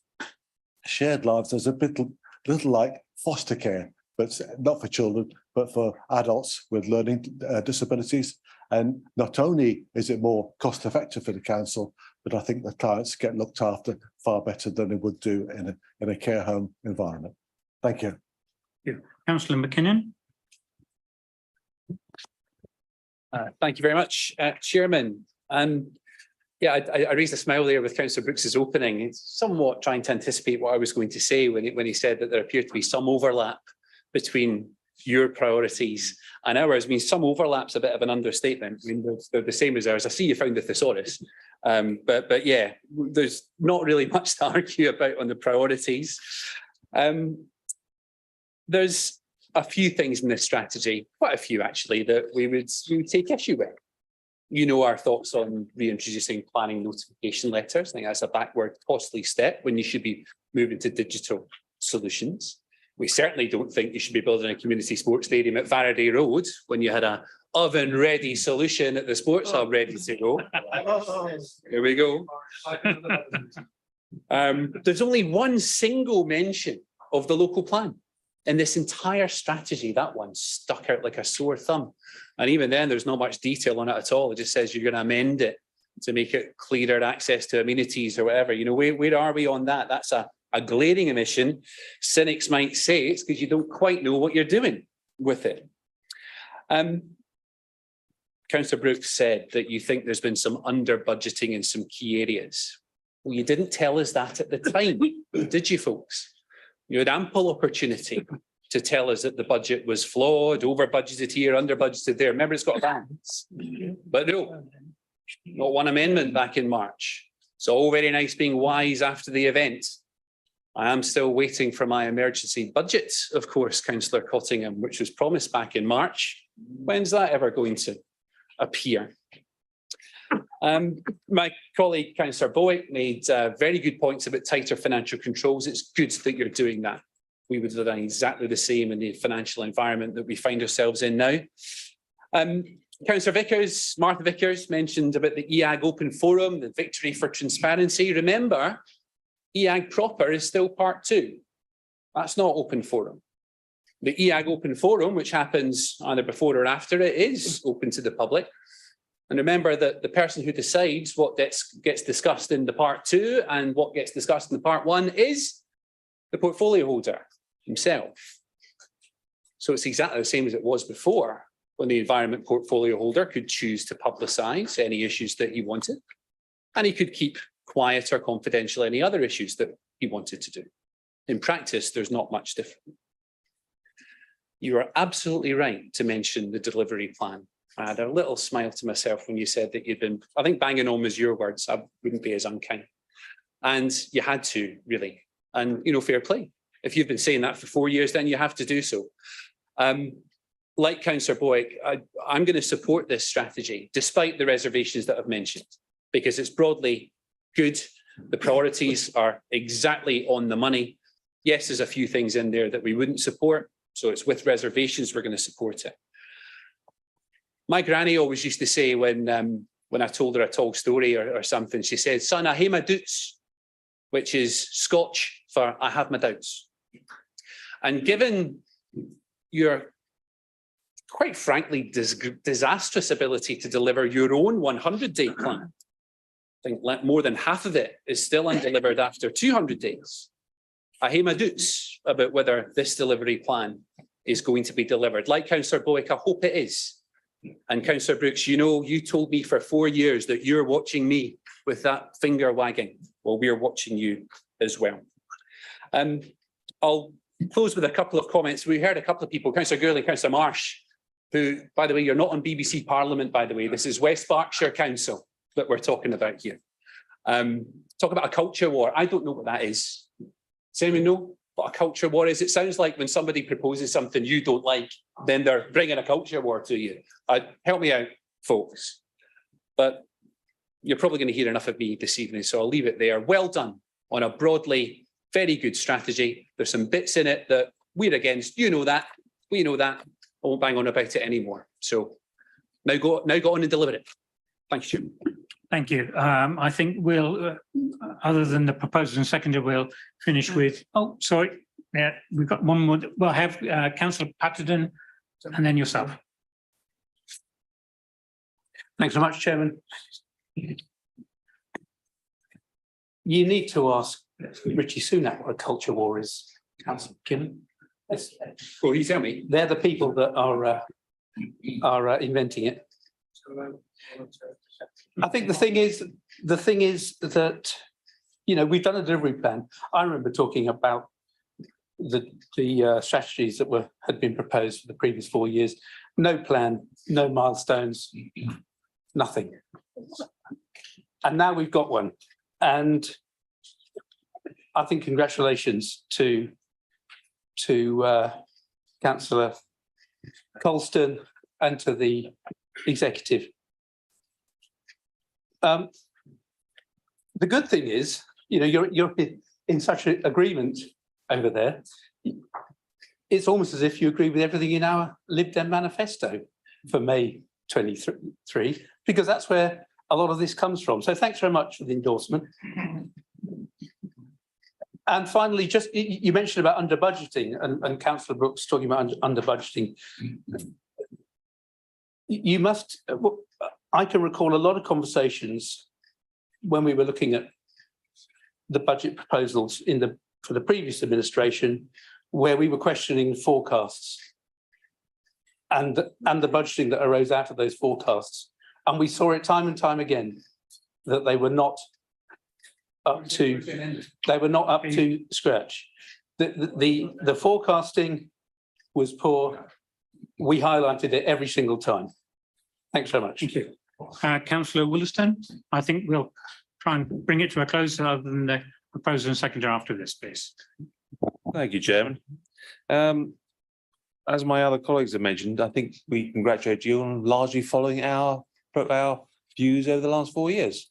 There are odd things we don't agree with, but still. I picked up 3 things though, where, to quote Councillor Brooks over the last 4 years, where's the ambition? First one is 1,000 affordable houses by 2030, not 2027, by the way, but 2030. And you'll get that largely through Southern and of course Thatcher North East, which you will then inevitably change your minds on. EV charging points, 40 a year. Is that really enough? And finally, your playing pitch strategy, which was already underway, and you're now talking about starting the implementation in 2026. It's just not good enough. But the basis of your plan, I will be prepared to support. Thank you. Thank you. May I ask the seconder, Councillor Colston, if he wishes now to speak? Thank you, Chair. Yes, I would. We were expecting the members opposite to say that we were just continuing their strategy, but I would like to highlight the fact that there are some very, very clear differences here, some of which we've already implemented. So we do have Councillor Culver chairing the Scrutiny Commission. First time an opposition member has done that, so we won't be marking our own homework, unlike members of the opposition were doing. We have brought back community forums, and we will shortly be bringing back planning notification letters, which were both axed by your administration. And those are things where we speak to and listen to the local community, and you cut them. We think they're important, and we've brought them back. We've also very clearly said that we will make West Berkshire Council an employer of choice, because we know that engaged and a happy workforce will deliver better for residents. And it will also help to reduce the currently very high staff turnover rate of 70%, which the previous administration left us with. We've heard a lot of other things from my colleagues behind me and next to me about differences with the previous strategy, but I'd like to talk about clarity on the direction. So the previous strategy said, working together to make West Berkshire an even greater place to live, work and learn. It doesn't mean anything. It's everyone would agree with that because it doesn't say anything. I want to make my point, okay? We have been clear. We're saying we're going to make it greener, fairer, more prosperous, thriving communities and services we're proud of. Our priorities are very clear right from the off. We've talked about the SMART objectives, which were conspicuously absent in all of your previous strategies, and is part of our wish to be more transparent, and obviously we will be accountable for those. The delivery plan, I'd like to say, we're glad that we've got that at the same time. It's a living document. We will update that annually as we complete some of the strategy work that will feed into that, and inevitably as we need to react to events as they unfold. I'd just like to respond to a couple of the points. So Councillor Culver mentioned water quality. So one of the things in the strategy is to update the environment strategy, and we very clearly called out that we want to include work on biodiversity and improving biodiversity in that. So that's a good opportunity to do that. I'd just like to finish with the two things that I'm particularly pleased with. Councillor Jeffrey already mentioned about the town centre steering groups being chaired by local town councillors, and I think that's exactly the right thing to do. The first Ashton one has happened, the first Hungerford one is happening in a couple of weeks' time, and the next Newbury one at the end of this month. And I'm confident that we'll make progress on those and do so in a spirit of real collaboration with the local town councils. Secondly, I'm looking forward to this council finally making a start on the regeneration of Bond Riverside, which has been stalled, as we all know, for about 18 years. And that will, of course, include the building of a new community sports stadium in Faraday Road. Chairman, just before I finish, I'd like to pay tribute to all the work that the officers have put in to support us to get to this point. And in particular, I'd like to call out Kathleen Bogos, who's worked tirelessly and with very, very good humour over the past 3 months. So thank you very much, Kathleen. So with that, I'd like to second the motion. Thank you. Thank you. Now, may I invite the move of the motion, Councillor Brooks, to make concluding comments, please. Thank you very much, Chairman, and I thank all the members on this side and opposite for their enthusiasm for this strategy. I will pick up some of the points they made, but I also want to say that our leader was not well, and we virtually said you really need to go home, but he is fourscore behind this strategy. There's a hell of a lot to do with it. We have had some brickbats from the other side, and I dare say we should have expected them. But, you know, we did open up task groups straight away. And yes, there is the capability for a Part 2 aspect, as advised by the monitoring officer. But, you know, we're talking about what things we might do. And already It's gone from a consultant suggesting a change in the regime on bin collections to becoming absolute wisdom, and we're going to do it in the press. No, we were happy to have that come back to us in a meeting and say, thank you for that. We've received it. We'll discuss it. That's out there. And that is the difference between something secret and something saying, bring it on. Let's listen. Yeah. Listen. Okay. You talked about fix the flawed plan. Well, of course, you knew what you were doing when you blasted it through just before the election. You knew you were leaving us a real tough thing to unpick, but we will unpick it. We will fix the flawed plan. Read it in the manifesto. We will fix the flawed plan. Good. Within the strategy, I have pressed Councillor Colston, the officers, the chief exec, the leader, to add something that I'm passionate about, and that is operational excellence. You can have all the strategies in the world, but if you are not working properly, smartly, and hard, and with the desire to do everything in an excellent way, the strategy will never get implemented properly. You talk about targets and they're ambitious. I've stood in this chamber so many times and looked at how many targets you've missed. And every time you said, oh, well, we set ambitious targets. Obviously, we're going to miss some of them. I've heard you say it so many times. We're setting ambitious targets. And, you know, things do happen. They happen to you and they probably happen to us that may blow us off course a little bit. But we have a delivery plan. We are going to do everything possible to deliver. Councillor McKinney, you keep banging on about, oh, you failed your 100 days and you only did 50%. I looked it up, actually. I think we did about 70%. And you then said, oh, what's it been now? 200 days. Well, now you're worrying me. Now you're worrying me because you were in charge of finance. And I just looked it up and it's actually only 133 days. So sorry, Councillor McKinnon. I'd like to think your arithmetic is a little bit better than that when you grapple with finances. You talk about the things, the finance we should have known. We should have known about, okay? Now, we didn't know about a software upgrade that has taken 3 years and failed and cost hundreds of thousands of pounds to this authority, never reported on. We unpicked it, we're still unpicking it and still trying to get it right. Didn't know about that, and I wonder what you were doing on that sort of detail. Okay, so when you talk about we should have known, we're finding things we would not have known. You talk about academy schools, let's be quite clear.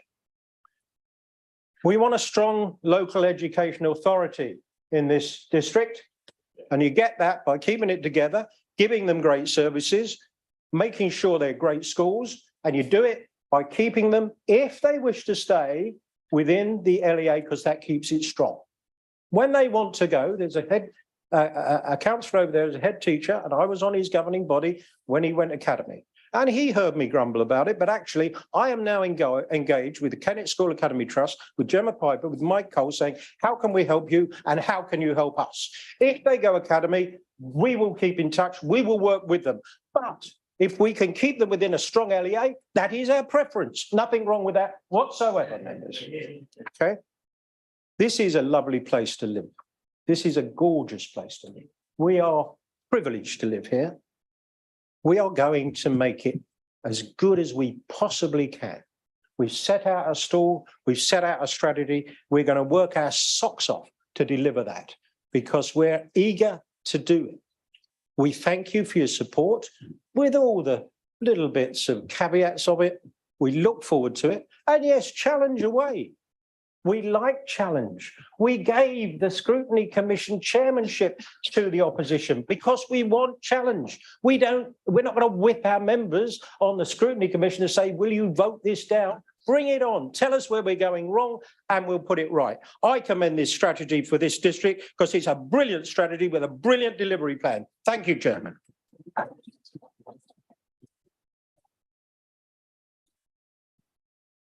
Thank you. I will now ask the monitoring officer to take a vote by a show of hands. Thank you, Chairman. Can I please ask all members in favour of the proposal to raise their hands? Thank you. Any against? Or abstentions? I believe, Chairman, that has been carried unanimously. Thank you. Just a note, we've been very lenient on times for our discussions, shall we say. So we will be looking now to the 3-minute rule for future discussions. But as was the first one, a very good discussion it was, and I enjoyed every moment of it. Thank you. Right, moving to agenda item 18, the enhancement of the climate emergency declaration. May I invite Councillor Jeffrey to formally move the recommendation contained within the report, please. Thank you, Mr. Chairman. I am happy so to do. Would you like me to say a few words now, or do you need to go through other process? We need a seconder first. You need a seconder first. So, Councillor Vickers. Thank you. So now is the time, Councillor Jeffrey. Now would be a good time. Right. Thank you very much indeed, Mr. Chairman. I'm glad to say that this council unanimously approved our declaration of a climate emergency, climate and ecological emergency, a climate emergency. We now want to strengthen that by adding the term ecological as well as the climate emergency. This actually takes us further in representing what is really happening in the world today. I think that this council is in a position to go in the opposite direction from the position that's being adopted by the Prime Minister of rowing back on our climate targets, rowing back on the sense of urgency of the ways in which we must change the way in which individually we choose to live. And I think that I would be asking everybody in this chamber to be supporting this particular change. By adding ecological into the rubric, we'll be doing a number of things. We are going to add that the environmental issues in our local area and indeed beyond are issues that cannot be hidden and cannot be run away from. We have environmental degradation. There is substantial scientific evidence supporting the idea that ecosystems are deteriorating due to factors such as habitat loss, pollution, and of course, climate change. These items demonstrate the need for immediate action to protect local biodiversity and local ecosystems. We're suffering biodiversity loss. Scientific studies show a significant decline in biodiversity. This includes the close to extinction of many species. Declaring an ecological emergency highlights the importance of preserving local flora and fauna based on data-driven assessments of their decline. In terms of public health and well-being, environmental issues have a direct and indirect impact on public health. This is noted in areas such as air quality and water pollution. We have legal and policy issues as well. By declaring an ecological emergency, we help to provide a legal and policy framework for this council to allocate resources, implement conservation measures, and work towards sustainable priorities. To summarise, adding ecological emergency is an important step. It serves as a call to action, and it shows our intent as a council to ensure a sustainable future for our community and for those of us that have the privilege of being grandparents, for our grandchildren. Thank you, Mr. Chairman. Thank you, councillor. Does the seconder wish to speak now or reserve their right? I'll reserve my right. Thank you. So if we open the debate to the floor, councillor Culver. Thank you, Chairman. Thank you, Councillor Jeffries, for proposing this evening. I was asked if I would second this, but only at 3 minutes to 7 this evening. So with the greatest respect, that isn't enough time, especially bearing in mind that I first proposed this, declaring an ecological emergency on the 9th of September 2021. So I've waited a long time for this day. So thank you to the administration for supporting this. Where are we? So 8.2, it says the executive will be asked to consider a number of points. So obviously there's work to be done on that, and there'll be cross-referencing to do with the strategy that we've already considered this evening, and I welcome that. Currently, we have no mention of biodiversity net gain, even though that's something that we've had to take into consideration in planning. Also, local nature recovery strategies and networks, which are an obligation under the Environment Act, also need to be in there. And also the Hedgehog Positive campaign, which we were promised at the last council meeting, also needs to be included in there. There are a number of other things that I would encourage the administration to look at. So I think we need to look at the embedded carbon in concrete, for example. So when we're constructing things, I think at the moment we've got active travel being constructed near Stockcross, and verges have been removed and replaced with concrete. Now, I know everything isn't perfect and you can't make an omelette without cracking eggs, but I think the issue of embedded carbon should be included in the future when we revise this strategy. I looked at the new West Berkshire Council Green Hub that was advertised yesterday in the newsletter, and clicked on the Environment Delivery Plan. At the moment, none of the 5 key themes mention biodiversity, and the ADODL map that assists members of the community with finding local groups to get involved in only has 3 groups on it. Many environmental groups in the district are not included. So again, I would encourage the administration to include those. I think we also need an update about the work of the Natural Solutions Delivery Partnership and the lessons learnt from the BioCap contract in Sulham. They've done some fantastic work over there, and I think we need to learn the lessons from that. And I would finally say, I think we need to work more with parishes. We've got the Parish Climate Forum. I think there are still a number of parishes who aren't involved in that and should be encouraged to be involved. And let's also work with landowners and farmers also. I was at Sheep Drove Organic Farm in Lambourne earlier today with Lord Benyon and Beebout and local landowners. Councillor Culver, you have about half a minute left. Thank you very much, Chairman. And we talked about how we can farm with nature in mind. A lot of those landowners are working really hard with a number of challenges at the moment. They've got the ELMS payments that replace the cap after Brexit. They're also looking at biodiversity net gain and the market for credits in biodiversity that developers can buy when they need to offset. And they also have the challenge of the local nature recovery strategy to come as well. So lots and lots of work to do. The appetite is clearly there. They're concerned about the money, and they obviously want to work closely with the council. Thank you. So Councillor let's all Culver. work together. Thank you, Chairman. Thank you. Councillor McKinnon. Thank you very much, Chairman.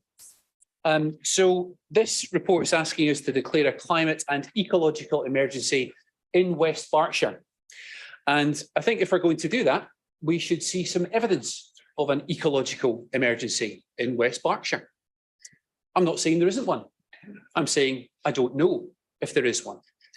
The report that's referred to, the external report which is referred to in this report dates from 2019 and is nationwide. It says that 41% of species have decreased in abundance. It doesn't say by how much. And crucially, it doesn't say whether that's happening locally. Okay. I don't know if there's an ecological emergency in West Berkshire. Therefore, I'm not sure I can vote for one. But in a sense, it doesn't really matter if we vote for one or not, because all of the things that this report talks about doing in terms of improving biodiversity and safeguarding nature, and all of those things are absolutely things we should be doing anyway. I wouldn't take issue with any of them. It does appear, though, that a declaration of emergency is just signalling. It doesn't actually do anything, as is evidenced by the preamble of this report. This report says that declaring an ecological emergency has no financial impact. It has no HR impact. It has no legal impact. It has no risk management impact. It has no equalities impact. It has no ICT impact. It doesn't have a digital services impact. It doesn't have an impact. Get on, do these things. We'll support you, but we don't need to declare an emergency about every single service in every single area of West Berkshire that's important to the residents. Otherwise, what's the point? Thank you. Thank you. Councillor Tony Vickers, please. Well, thank you, Chairman. I'm glad I'm following an accountant because I'm a valuer. Just because you can't count things and you haven't got the data doesn't mean to say you value them. And I think that the problem we have in this country and to some extent in the world is that our entire economic system fails to value things which cannot be counted. Now, the environment is incredibly complex. The more we know about it, the more we know we need to know. And the reason why it's not being prioritised is because accountants like you, Councillor McKinnon, have found it too difficult to put numbers to. Well, I mean, the world isn't like that. A famous American ecological economist said recently that the economy is the wholly owned subsidiary of the environment. And the problem with our financial system is that it doesn't take account of that. Now, I'm not against capitalism overall, but we've got to reform it. Just as your Prime Minister, our Prime Minister said, our politics is broken, so is our economic system. We've got to do a lot of work on environmental research. In the 90s, there were massive cuts in government-funded environmental research. I remember that. I'm not an ecologist. The only biology I did was to learn how babies are made. And that was it. But the more I learn about biology, the interrelation between physics and science, the whole climate cycle, the way in which the minutest of living things actually are responsible for the air we breathe and vice versa. These are amazing connections. We are all connected, and you cannot separate the accounts of an international company from the valuation that our children and grandchildren have to work out. We have to convert this. Our son, Martha, and I worked in this field. He works on auditing proposals for preserving rainforests so that governments around the world can seed fund in order that the international financial markets can put real money in. Now, he's not a Greenpeace supporter. He supports the financial systems, but he recognises that it's not working. And the politics behind it isn't working. Business is way ahead of governments worldwide on this area. So it is an emergency. And just because you can't put numbers to it, we need to take this seriously. And I think this amendment, Councillor Culver, thank you for the initiative that we entirely support. And you've shown it, you've seen it, you'll hear it tonight.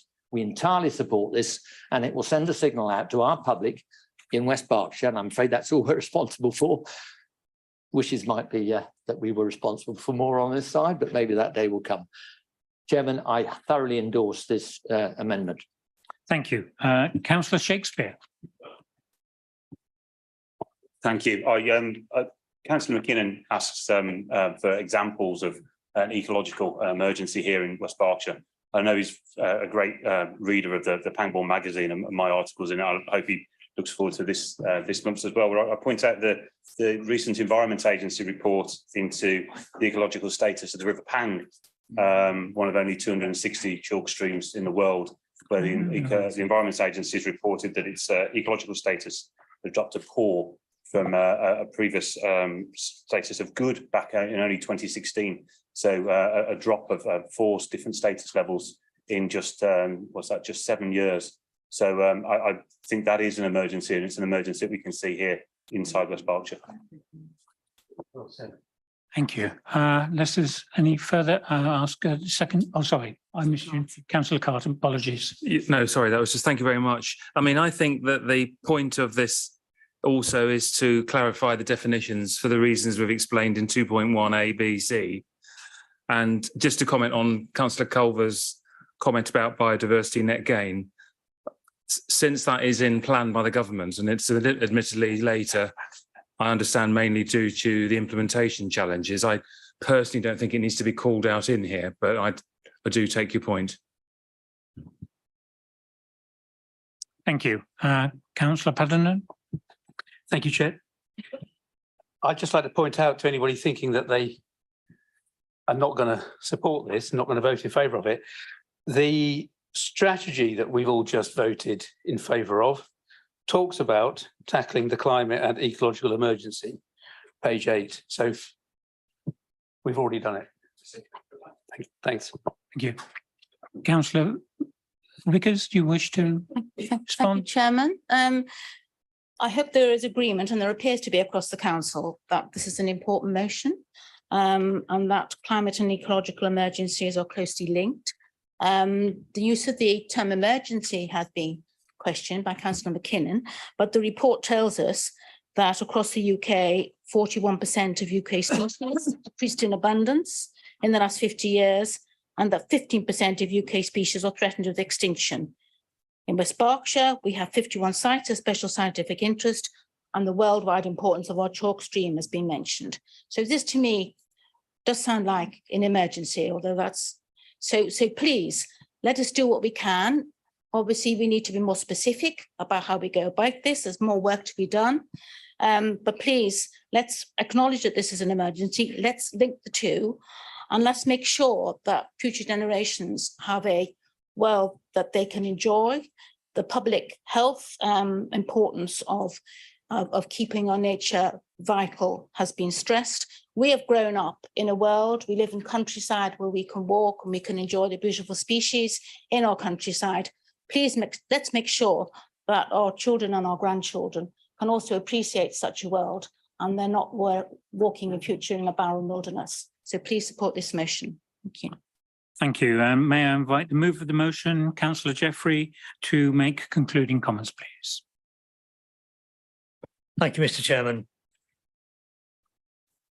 I note the comments that Councillor Culver made, and I can assure you that firstly, this side of this chamber and I personally completely accept the points that you were making, the carbon embedded in concrete, etc., etc. And the notion that we need to bring environmental groups in to the fold, no question at all, absolutely vital.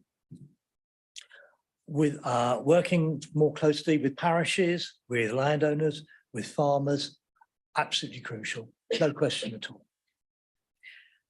With the comments that Councillor McKinnon made, he needs evidence that this is happening in West Berkshire. He agreed that it was happening in Britain. I would point out that West Berkshire is a part of Great Britain. I'm very proud that it's a part of Great Britain because I'm British. There are things that we should be doing. Don't worry about whether it seems to be just signalling to you. It is genuinely work that we should be doing. A signal is very important. I think some of us will remember a book called Red for Danger by LTC Roth about railway accidents. We're not having a railway accident here. We're having a climate and an ecological disaster. I do hope that every member of this chamber will feel able to support this change to our declaration. Thank you, Councillor. I will now ask the monitoring officer to take a vote by hands, please. Apologies. Thank you. Can I please ask all members in favour of supporting the proposed recommendation to raise their hands? Thank you. Any against? And abstentions? Thank you, Chairman. I can confirm that that recommendation has been carried. Thank you. I would just like to point out at this time, we do have a further 6 items on the agenda. You may like a comfort break at some point, so please focus your debate as succinctly as possible, please. I'm not saying that hasn't been, but just time pressures move upon us. Fine. So moving to agenda item 19, the Hermitage Neighbourhood Development Plan.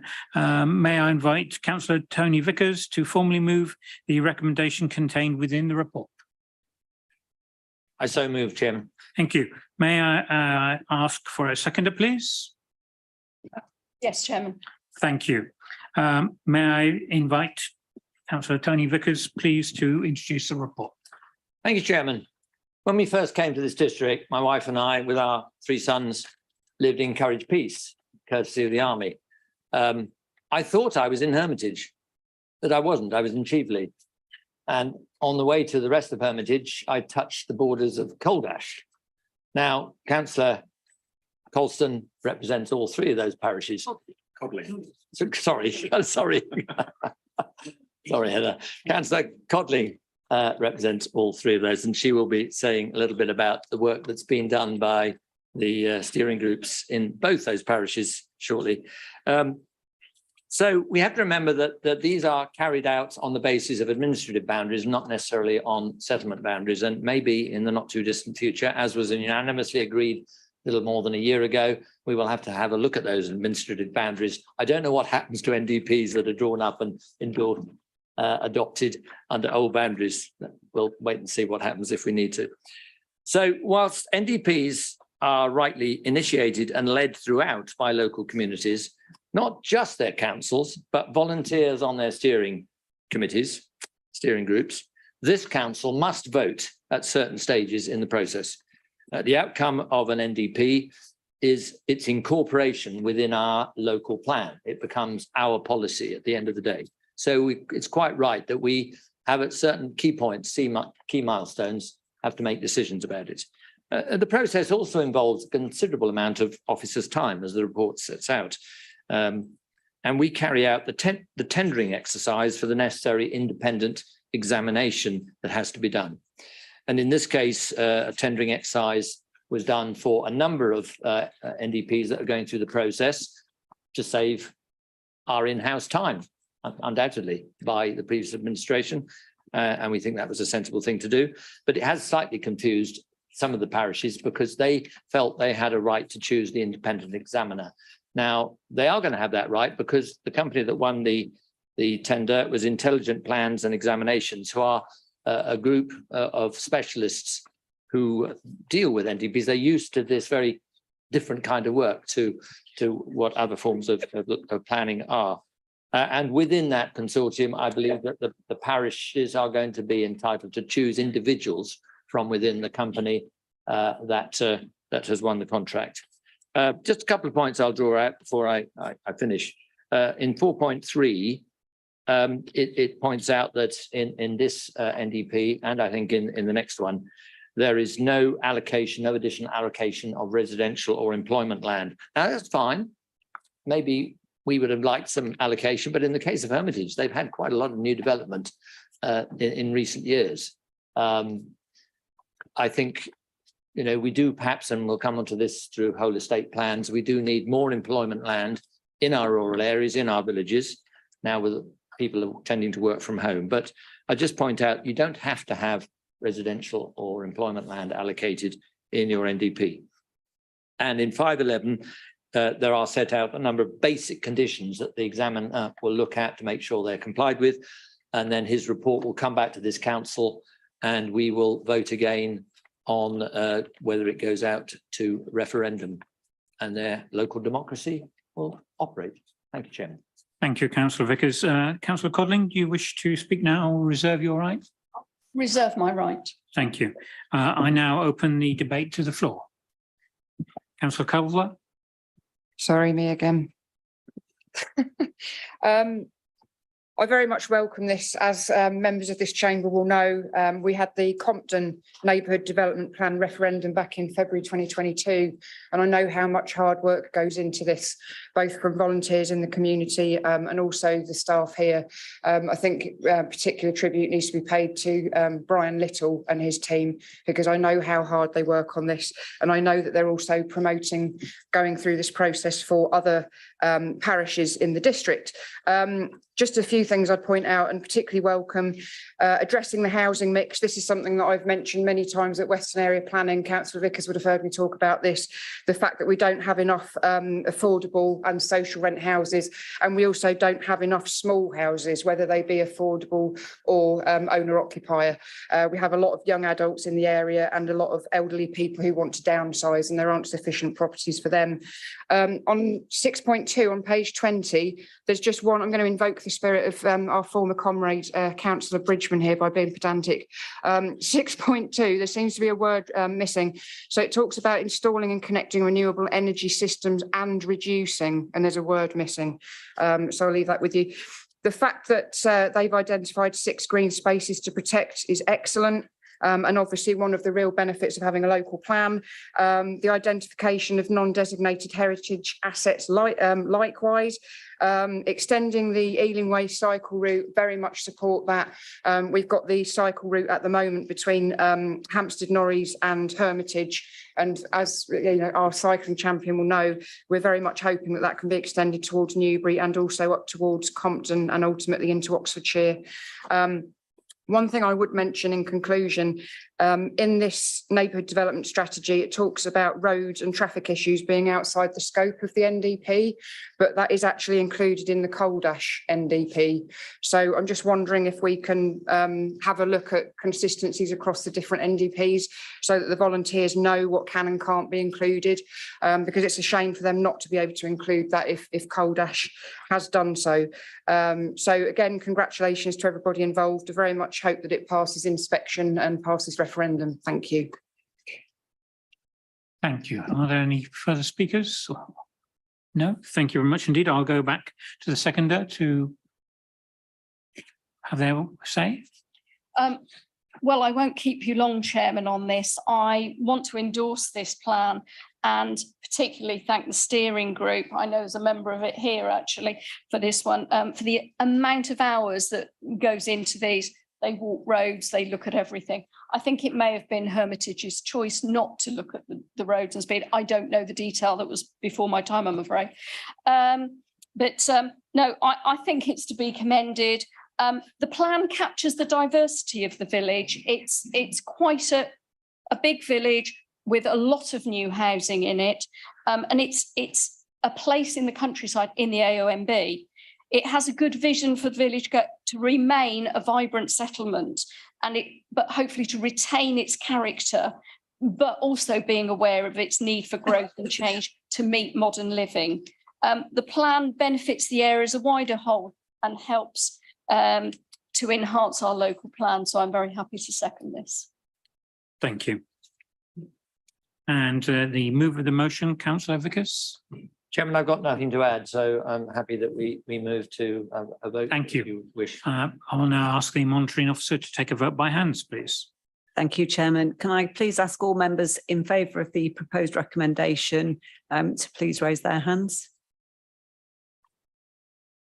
Thank you. Any opposed or abstentions? Thank you, Chairman. I can confirm that that has been approved. Okay, thank you very much indeed. Moving on to agenda item 21. No, surely. No, up there. Agenda item 20, yeah. Getting carried away here with the time. Apologies. Moving to agenda item 20, the Coal Dash Neighbourhood Development Plan. May I again ask Councillor Tony Vickers to formally move the recommendation contained within this report. Thank you. And may I ask for a seconder? Yes, Chairman. Thank you much. Do you wish to retain your right to speak later? Later, thank you. Thank you. I now open to debate. I think I've got to introduce the sorry. budget. Again. I'm not going to say much because really I'm talking about the process, and the process is identical. They've got the same contractor. In fact, I have had a discussion as I was knocking on doors down the road. I met I think he was the chair of the steering group, and very keen man, and I'm sure they've got an excellent team. And Councillor Codling, I'm sure knows them very well because she's a resident of Coal Dash. So I will leave it there for the debate. Thank you. So I open it to debate. Are there any further comments or questions? Councillor Culver. Thank you. Again, I congratulate everyone involved in this and thank them for their efforts. I'll just point out a few things. I thought this was an extremely well-researched document and very much enjoyed reading it. The fact that they've included green buffer zones between Coal Dash, Ashmore Green and Thatcham, I think is very welcome. They talk about carbon neutrality, mitigating climate change, local nature recovery, air and water quality, etc. So they've gone into a lot of detail, which I very much welcome. Also protecting the wooded setting of coal ash, which is obviously very beautiful, and encouraging residents to ask for more tree protection orders, I think is fantastic. One thing that I quite like the idea of having isometric drawings so that when we have planning, we can understand how these developments are going to impact the rest of the area. I would particularly welcome that as a member of Western Area Planning Committee. The 2D drawings that we get at the moment often don't show us in great detail how something is going to impact the wider area. So I think that's something we should look at. They embrace hedgehog holes, which is great. The identification of local green spaces, again, the fact that they talk about protecting sunken lanes, I think is fantastic. They've gone into detail about that. Those are really important areas of heritage that we need to preserve. Interestingly, it mentions the Woodland Trust emergency tree plan, saying that any trees removed from a non-woodland area should have 3 trees planted in its place. That's probably because, as we know, a lot of saplings that get planted die. They don't get looked after properly. They don't get watered properly. So if that's something that is good enough to go into an NDP, I think maybe we should consider it for the local plan while we've got that opportunity as well. So I would welcome it if Councillor Vickers would consider that. Smaller houses, again, as I mentioned before, great. And also flooding, it acknowledges the fact that cumulative impact of flooding is a thing. So they specifically say, let's look at flooding just from the point of view of each individual development, but actually the impact cumulatively on other areas, and it acknowledges the impact of that area on Thatcham when they had the flooding back in 2007. So I think this is a highly commendable document, and very much hope that other parish councils will take inspiration from these 2 documents this evening and do their own NDPs. Thank you. Thank you. Any further comments or questions? Councillor Taylor? Yes, I read through this plan earlier today, and I must admit I was very impressed with it. I've been involved in a preparation of a plan for Tilehurst Parish for some years now. I'm going to recommend that all members of our steering group should take a close look at these plans. I think ours is very well advanced as well, but an excellent job. I particularly like the photos, and this applies to the earlier plan. The photos, the maps are also were particularly good, and the way the whole document was laid out, I found it quite a relatively easy read, because sometimes these NTPs can be quite difficult to work their way through. So I think I commend this to the council. Thank you. Any other further comments or questions? I'll go back to Councillor Codling to speak. Thank you, Chair. Again, I won't keep you long. Lots of good things here. It really is a very thorough document. And again, I want to recognise the amount of work that's gone in by the volunteers, which actually included former councillor Garth Simpson did a lot of work on this. But also, as previously mentioned, the officers. Coal ash, it's recognised, it's made up again of very different zones. It's villages, it's got an urban area, and it's got some rural areas, and the NDP recognises those and tries to protect them from as they are. And I also quite like the thing that Councillor Culver picked out about the sunken lanes. They're not that common in our district. There are a few, and to protect them is a really good idea.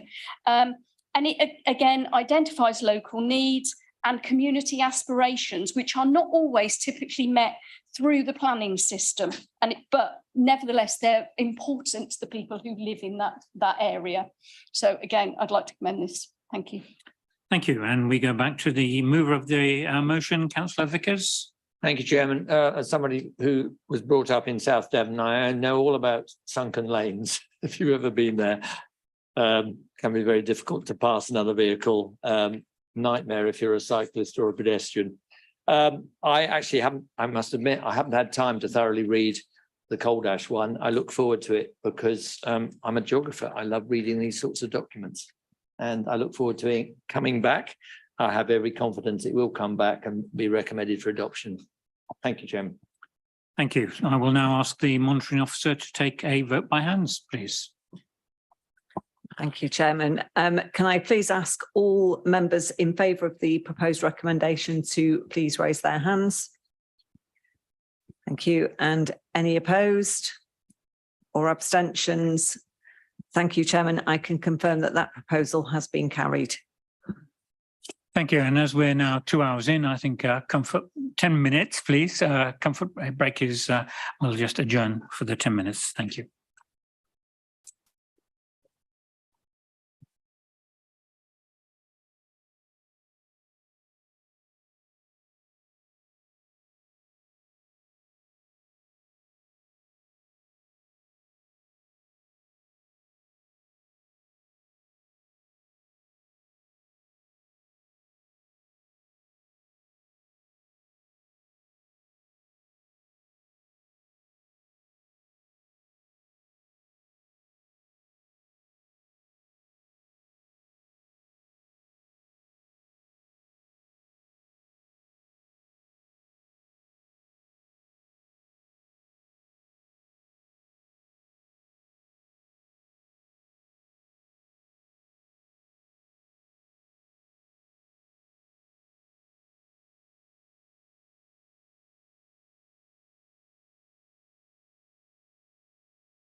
Thank you very much indeed. We'll now resume the meeting. By moving on to agenda item 21, the annual report, Governance and Ethics Committee. May I invite Councillor Jeff Brooks to formally move the recommendation contained within the report.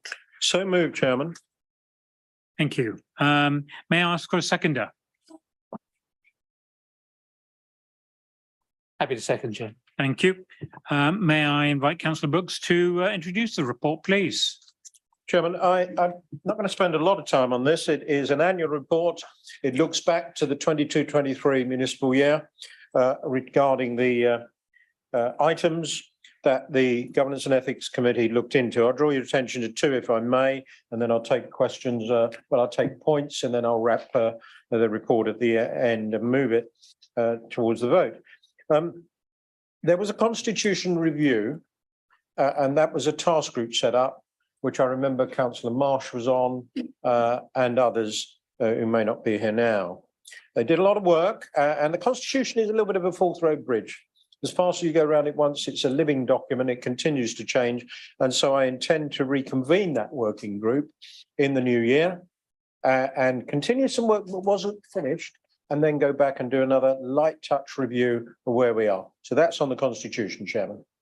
And then I will give Councillor Vickers some assurance that sometime within the next 3 2/3 years, his community governance review will be grasped, which clearly is in here as well. But Chairman, I commend the report as a fair reflection of the work that the Governance and Ethics Committee undertook last municipal year. Thank you very much. Thank you. May I ask for a seconder? Yes, I'm sorry. We've already done that. Thank you. No, sorry, I was going to ask, do you wish to reserve your right? Thank you. Knew there was something there. I now open the debate to the floor. Any questions or comments? Everybody content and happy? So we'll go back to Eric, Councillor Patterson. Thank you. And the proposer? Councillor Brooks? Nothing to add, Chairman, and making good time if we get through this in 2 or 3 minutes. Thank you. So you're moving the motion? I am. Thank you. So I will now ask the monitoring officer to take a vote by hand. So I think, Chairman, the report is actually to note. So I think council that they're not required to have. Happy to note, Chairman. Thank you. So am I. Wonderful. Thank you. So moving to agenda item 22, report by the returning officer, please. I invite the Chief Executive, Nigel Lynn, in his capacity as the returning officer, to formally move the recommendations contained within the report. Thank you, Chairman. Again, I'll be brief because of the lateness of the evening. I think it's fair to say that the coronation of the King certainly compressed our count timetable that we had. And we were ambitious to try and get that done in the day, but I'm glad to say that we did get there in the day. As highlighted in the report, staffing was a continued issue. And having been returning officer on many previous occasions, we would normally have the staffing fully sorted out many months before, but we were up to the close deadline while we were still trying to arrange for staff to do that. The voter ID ran smoothly. I think that was largely due to our good communications through TikTok and videos, etc., as highlighted, and 99.8% did bring their ID, which was obviously very good. One of the items that continues to cause us problems is the Royal Mail process, and we will continue to press for improvements in that area. And finally, so thanks to all the staff that were involved in the whole process. Without their work and our casual staff as well, we would not have been able to provide the service that we did to enable the count to go ahead both successfully and within the law as well. And I would ask council to note the report. Thank you, Chairman. Thank you. Any comments from the floor? Councillor Brooks, Councillor Layton. Yes, this does fall under my governance portfolio. I'd like to thank the returning officer and all of the staff involved on a spectacular performance. Wasn't it just? With a tremendous result. And we thank. Actually, joking apart, I did when the chief executive said, yeah, I'm going to get the parishes and towns done on the Friday with the district. I thought, "Ooh, I can see some issues coming up there. And yet it went very well indeed. So well done, sir. Well done to all the staff. Well done to all the voters. Sorry, I couldn't resist that. But the voter ID. Yes, there was an awful lot. I think we got £27,000 of taxpayers' money to promote it here.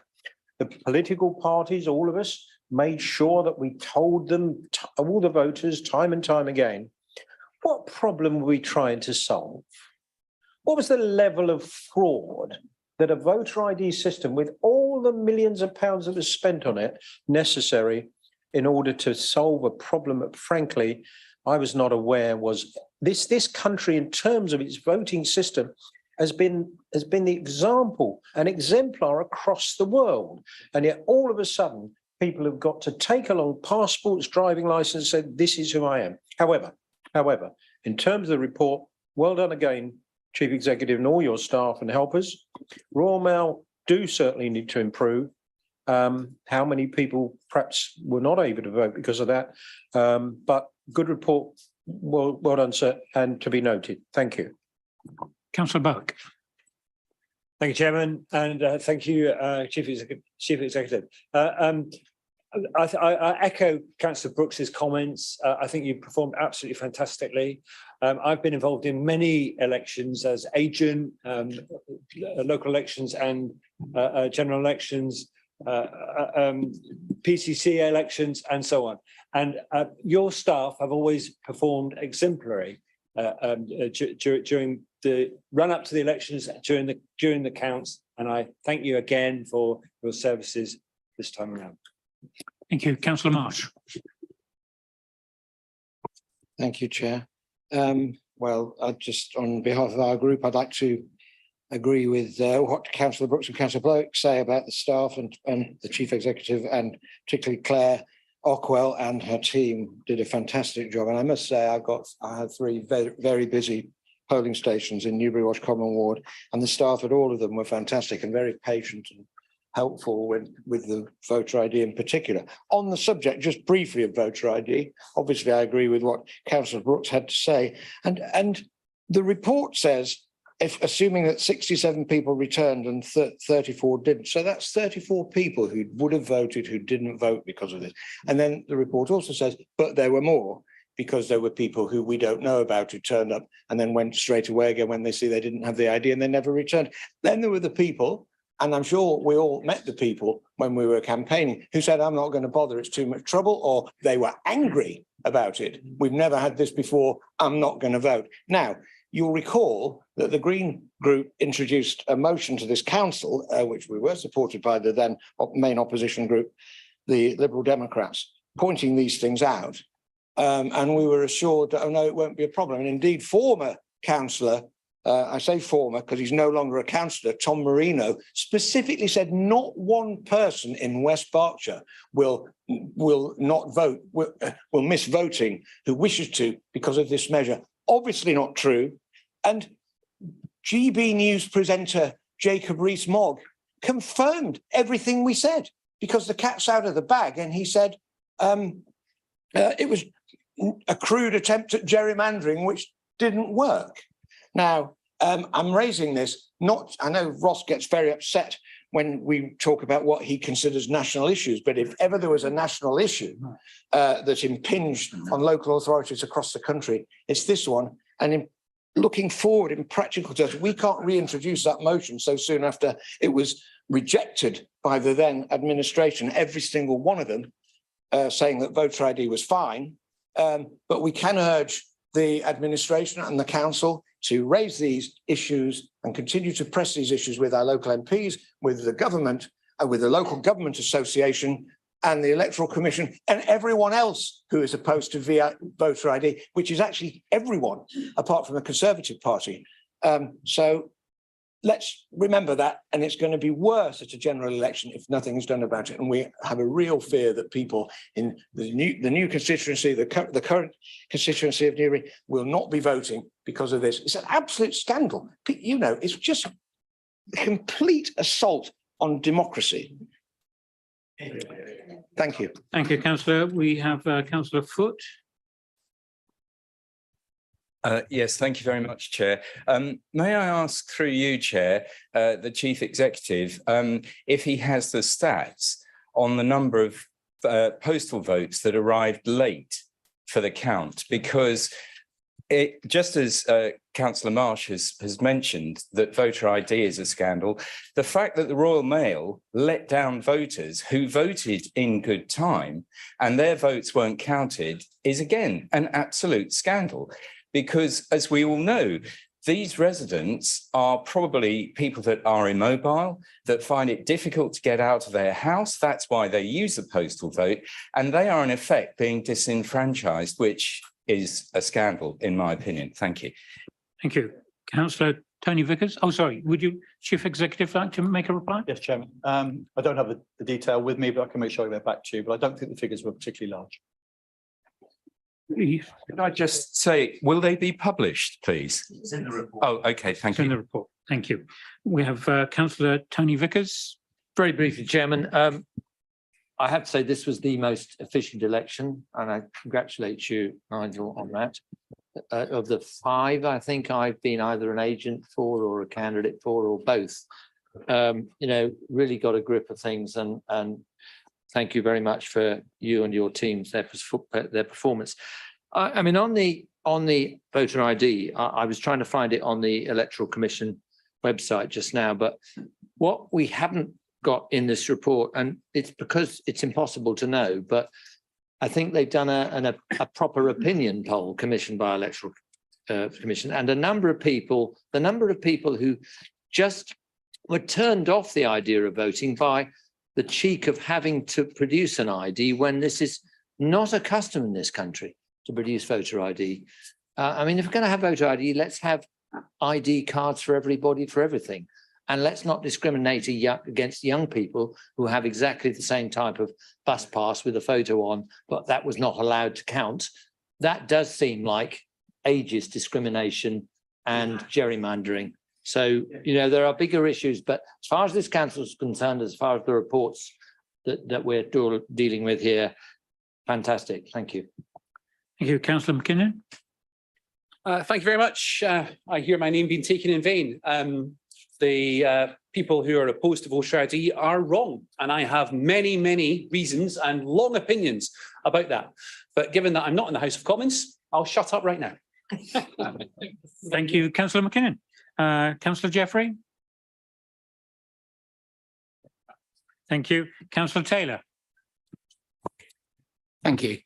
I think I would like to say on behalf of the 15 Labour candidates that the pass on thanks to the returning officer and all the staff, because I think the way the vote was administered and the election was administered was excellent on the part of everybody. So thank you very much. I certainly would endorse the remarks made by Councillor Brooks and Marsh concerning voter ID. And I must admit, I spent quite a lot of time on election day at a polling station in Tilehurst.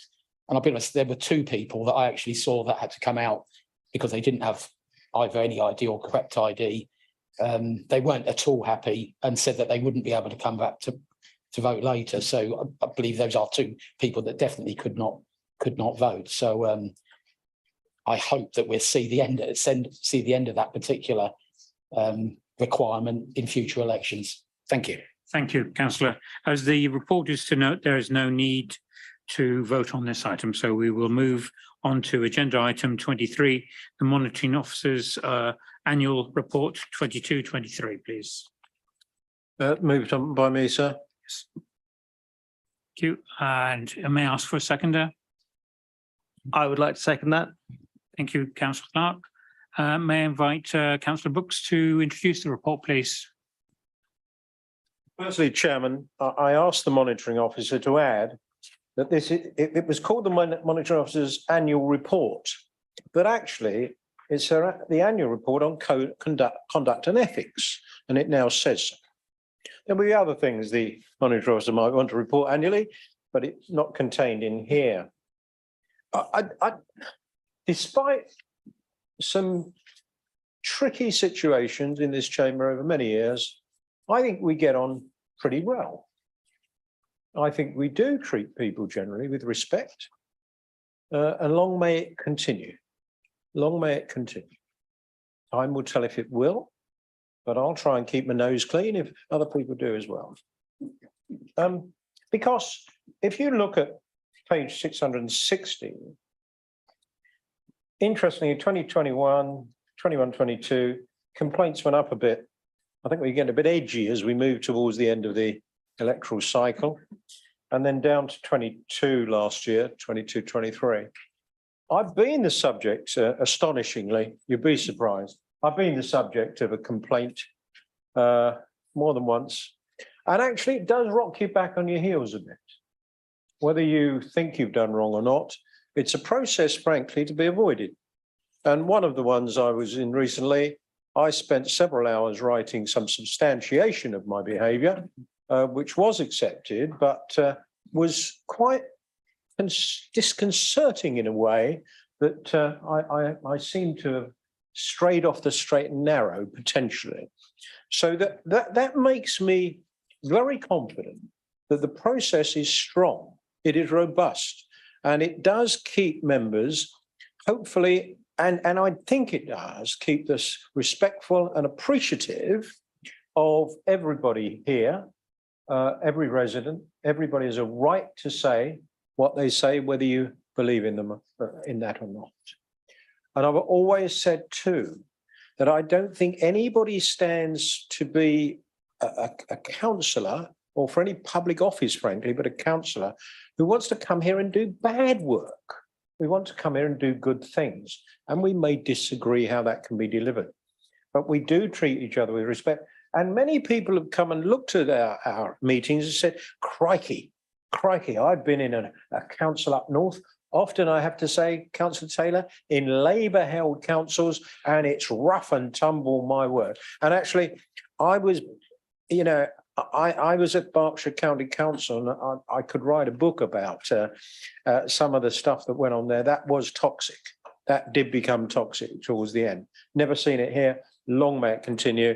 This is a good report, and let's keep that spirit going. Thank you. Thank you. Councillor Clark, you would reserve your right to speak, or you want to speak now? Reserve our right to speak. Okay, thank you. So I now open the debate to the floor. Councillor Marsh. Thank you, Chair. I'm sorry to be the person who sort of is always getting angry and complaining about stuff, but I don't share, or we don't share. I mean, I don't disagree with the essence of what Councillor Brooks says about how things are, but when it comes to the code of conduct and the complaints procedure, we as a group would say it's not fit for purpose. This isn't necessarily anyone's fault, but it hasn't kept up with, for example, it's hard to keep up with social media. We know that the changes wrought about by social media and conspiracy theorists, culture warriors. I'll explain to Ross in the pub later what those are. But that makes it hard for to monitor and to sort of have guidelines and keep on top of them for things that are said on social media. When it comes to complaints, I mean, I've sat on a couple of advisory panels, and one, frankly, was a sort of trivial spat between members of rival parties, not ours, that, you know, I mean, it could have been resolved with just having a quiet chat over a cup of tea. Why it went through all that process, I still don't understand, and it was dismissed. The other one, perhaps was a more serious complaint, and it was taken seriously. But again, it was dismissed in the end. But you know, we do that, and some, you know, vexatious complaints sometimes get further than you might expect them to. So when somebody who doesn't live in West Berkshire and has no connection with the council, who we're led to believe sat through a 3-hour meeting on YouTube and then noticed something at the end and made a complaint about a councillor on the basis of it, well, that raises various questions. But what's undoubtedly the case about it is it was vexatious, invalid, and shouldn't have led to huge amounts of officers' time and members' time when there was nothing in it. And then, you know, you can, when it comes to, by contrast, when it comes to actual threats of violence on WhatsApp, whether dismissed as a joke or claimed they were a joke or not, in the context of politics now where people have been killed, politicians have been murdered, no one seemed bothered. No one seemed bothered about the WhatsApp threats. So I think that we've sometimes got the priorities wrong. That may be not the fault of individuals, but the fault of the system. And I just wanted to say that on Councillor Brooks has mentioned the Constitutional Review Group and point 526, which says that it will look at this whole area. We think that is very welcome, and I will be there, hopefully, and I will raise these points and just see if we can make some changes to it to make it more responsive, really, to the way things actually are, rather than the way we imagine they are when it comes to complaints on the Code of Conduct. Thank you, Chair. Thank you. Any further comments or questions? I'll go to the seconder. No, to the proposer. Thank you. I'd just like to pick up a couple of points. I have said to the monitoring officer, I think the process can be tightened up. And what I say to Councillor Marsh, I don't agree with you, it's not fit for purpose, but I'd invite you to come and talk to the monitoring officer about some of the issues you've got as we look at that process flow and how we handle things. It will then come through the Constitutional Working Party. But if you'd like to come to that session, David, please then you can articulate the points you're making as we do a desktop review of the process. Okay? And that would be great. I would like the report to be noted, please. There is a recommendation to circulate it, so we it's been recommended to circulate, so we need a vote, I'm afraid. I am at the mercy of the monitoring officer. So I'll take that as a proposal, a seconder, and I will now ask the monitoring officer to take a vote by hands, please. Thank you. Can I please ask all members in favour of the proposal to raise their hands? Thank you. Any against or abstentions? I can confirm, Chairman, that that has been approved. Okay, thank you. So we're moving on to agenda item 24, notice of motion. Could council note that this was an urgent motion and that I determined to accept it in accordance with the Constitution. May I invite Councillor Gaines to formally move the motion with a minor alteration which will be displayed on the screen. I have agreed as chairman to accept the minor alterations in accordance with Rule 14.1 of the council's meeting rules. Please move the motion. Thank you, Chair. Council, this government has failed, seriously failed West Berkshire Council. So, just move it. Oh, I'm sorry. Beg your pardon. Chairman, can I move this motion in my name? Thank you. And could I ask this to be seconded? Chairman, I'm happy to second the motion. Thank you, Councillor Coyle.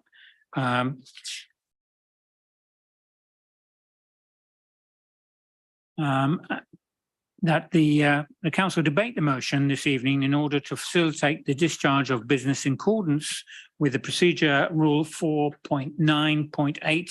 And please would Councillor Gaines speak to the motion for up to 5 minutes.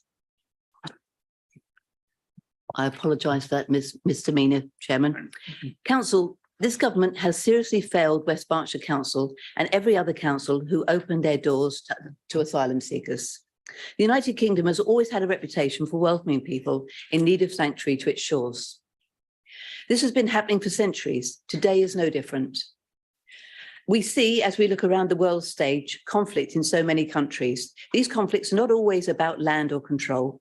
Some are territorial wars, it's true, but other conflicts are discrimination on the grounds of religion, gender, race, and sexual orientation.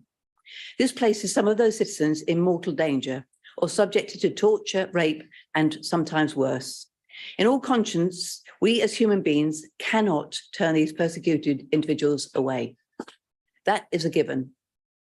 However, these asylum seekers, for that is what they were, and now have leave to remain, now need to be supported. And that is a problem that we and many other local councils now face. This government has completely abdicated its responsibility and left local authorities, including West Berkshire, to pick up the pieces. They are completely out of touch with the situation on the ground. Let's be clear, we were never informed at once that these asylum seekers had their status changed to leave to remain. They left their hotels, that we would be completely responsible for supporting them to settle. Without any funding at all to support this. We have approximately 160 and to 170 asylum seekers at any one time currently waiting for assessment in our 2 hotels. They should receive a letter giving them a new status and 28 days to start their new life in the UK. This is pitifully short time to get your new life together. Just imagine for 1 minute, Council, that you have to move out of your home, the home you've known, at the same time as trying to find accommodation, you need to find a job with no access to immediate funding. 28 days will be bad enough, but many have as little as 7 days to do this. So first they are aware is when they receive a 7-day eviction order from the hotel. Why is this? Well, there can be various reasons, including our postal service delays, which we've heard about before, which we've all experienced, letters going astray, language barriers, and misunderstandings of the process. Our housing team and local charities help as much as they're able to.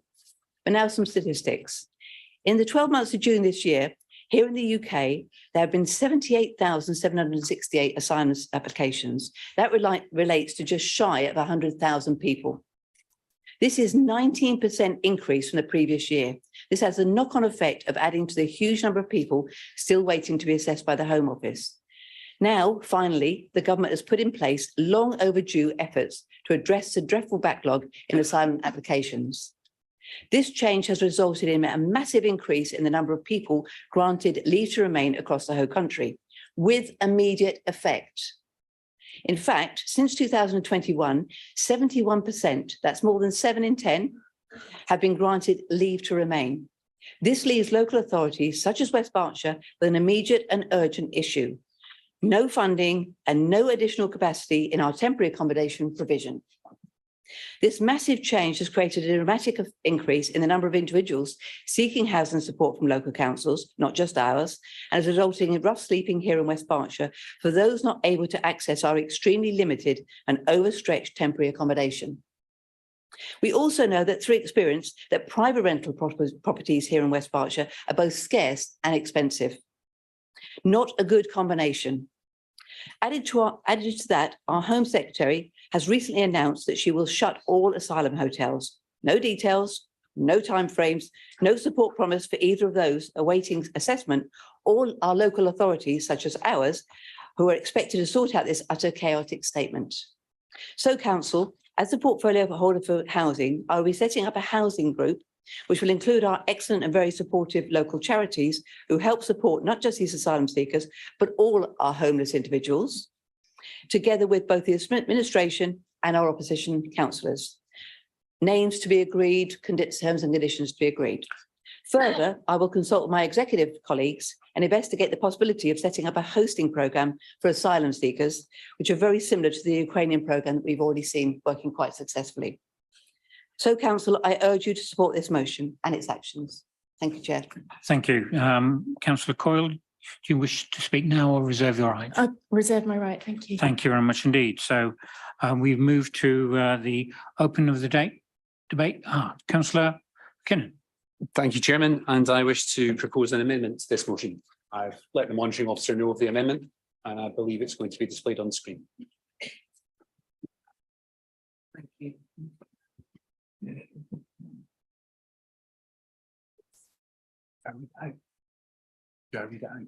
No, so I think it's.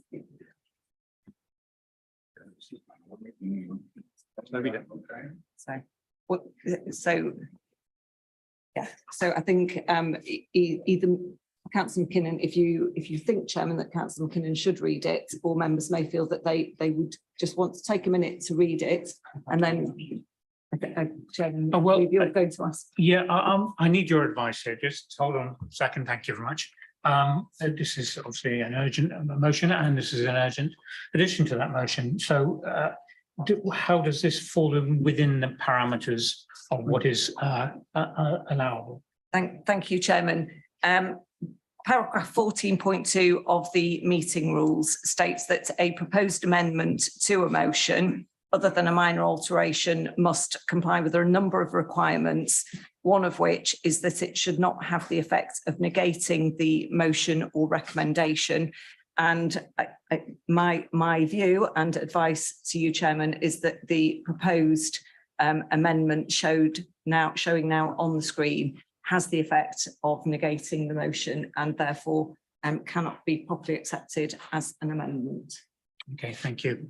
Thank you. I feel I have to accept the advice of the monitoring officer that this actually negates the purpose of the motion. So I were unable to accept that at the time. Thank you. May I speak to the debate?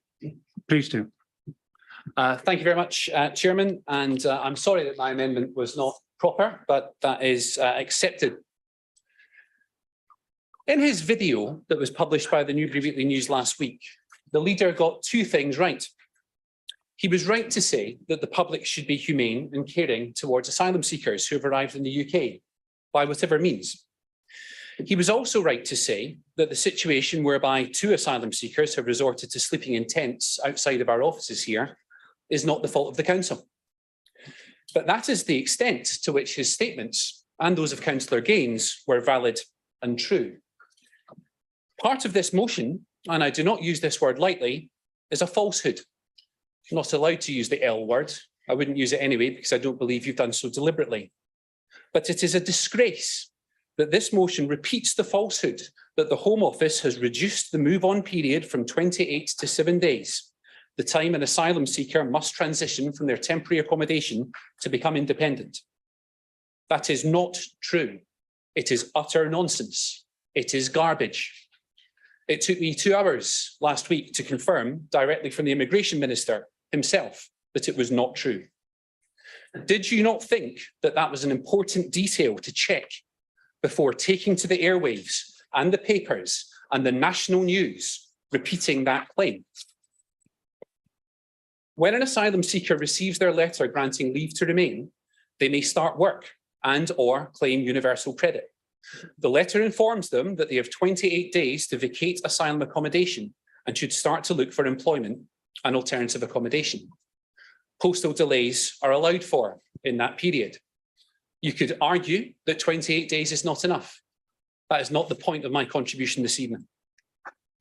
In the Channel 4 film, where the leader was keen to bash the government and blame them for the chaos that Councillor Gaines mentioned, you can see this letter clearly being displayed to the screen. 28 days mentioned throughout. But this administration was so keen, so desperate to blame the government, to throw mud at the Conservatives, to blame someone else. Are you spotting a theme yet? That they didn't care enough to check the facts. And when dealing with a subject that's so contentious and so controversial and emotional, that is unforgivable. The portfolio holder for housing has been sent out to give statements to the media which are untrue. She's been totally stitched up. What must the new Liberal Democrat backbenchers think of their leadership for putting her in that position? What must new executive members think of the negligence shown by their leadership?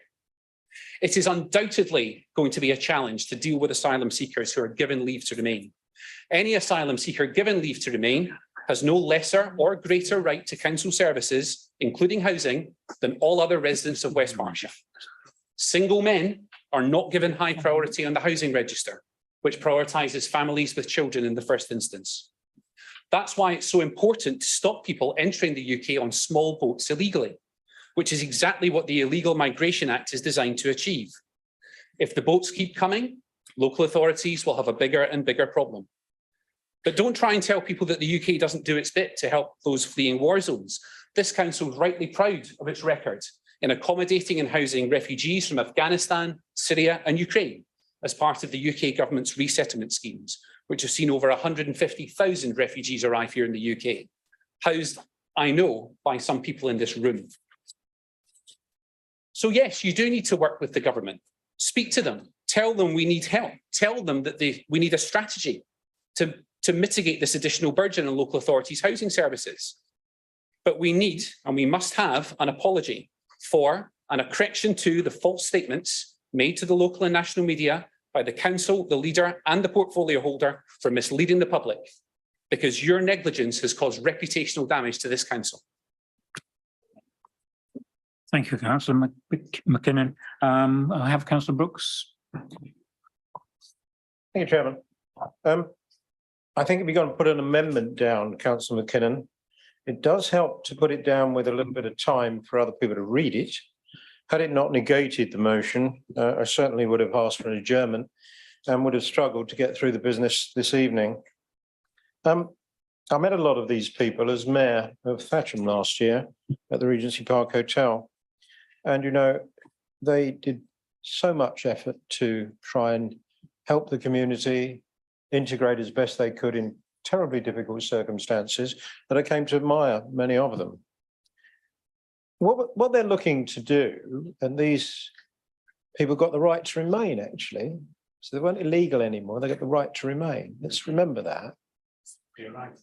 Is in our motion, extend the transition period to a more realistic time of 8 weeks, give them a pathway to a home and a job. Pretty hard to get a job without a home in this country. So 8 weeks gives them more than a bit of a chance, And therefore government needs to work with local councils to say, okay, these people are going to suddenly have a right to remain and they are going to have to leave the hotel accommodation they've been in sometimes for 18 months. Their English can still be quite poor. What can we do with some resources given to us to help that pathway into a role, into a job, into accommodation and into a life in this country that they have waited 18 months to get that right to remain. And that is in our motion. That is what we're looking for you to agree on. And you're not going to. But I think what we're asking council to resolve and ask the leader as a result is absolutely sensible and appropriate to do. And I will therefore be supporting the action of that motion, Chairman, without any embarrassment whatsoever. Thank you, Councillor. Councillor Stevenson.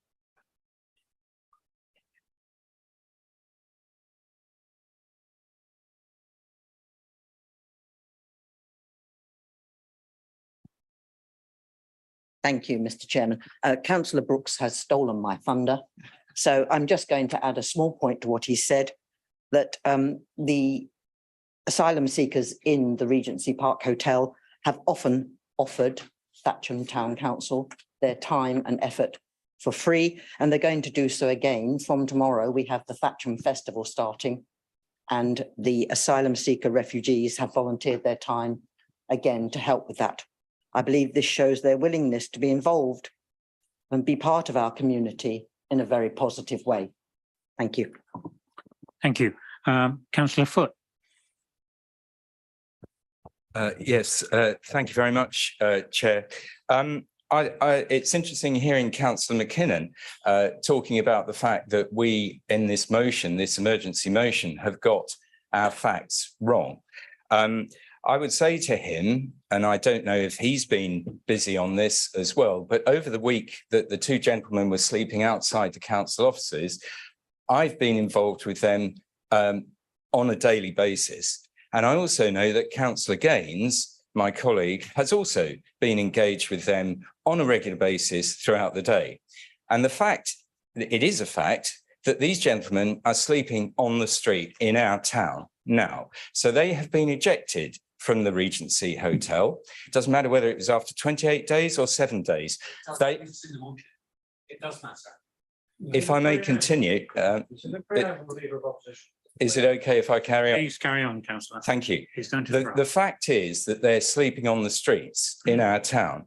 And Councillor Brooks said earlier that Newbury is a lovely place to live, or West Berkshire is a lovely place to live. Well, it certainly is a lovely place to live if you're sleeping on the pavement, that's for sure. And the other thing is that the people that have helped these asylum seekers that are being granted leave to remain have been local charities. They're all charities and voluntary organisations.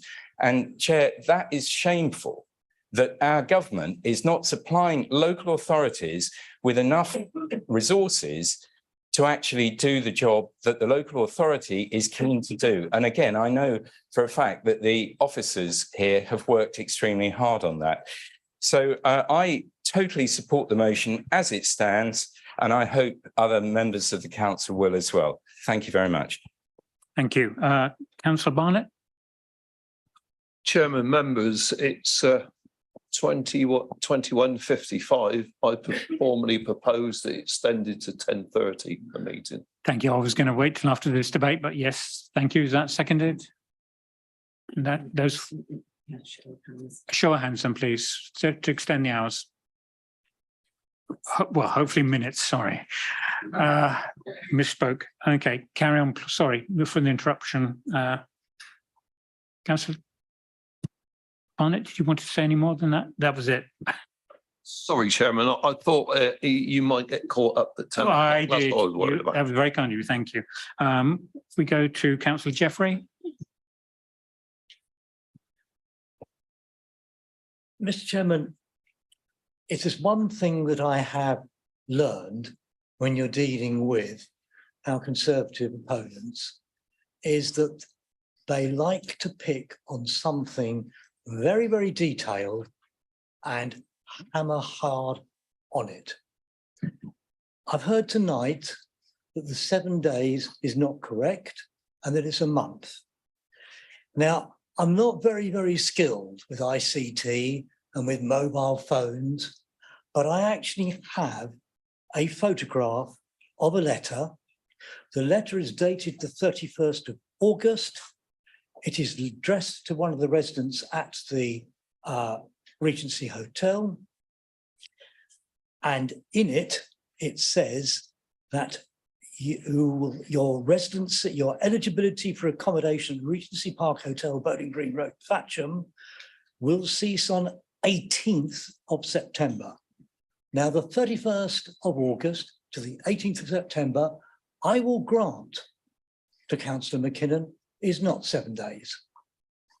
I hope that Councillor McKinnon will also note it is not 1 calendar month, nor is it 28 days. That's a second letter. It's a reminder letter. You want to get really, really detailed on this level.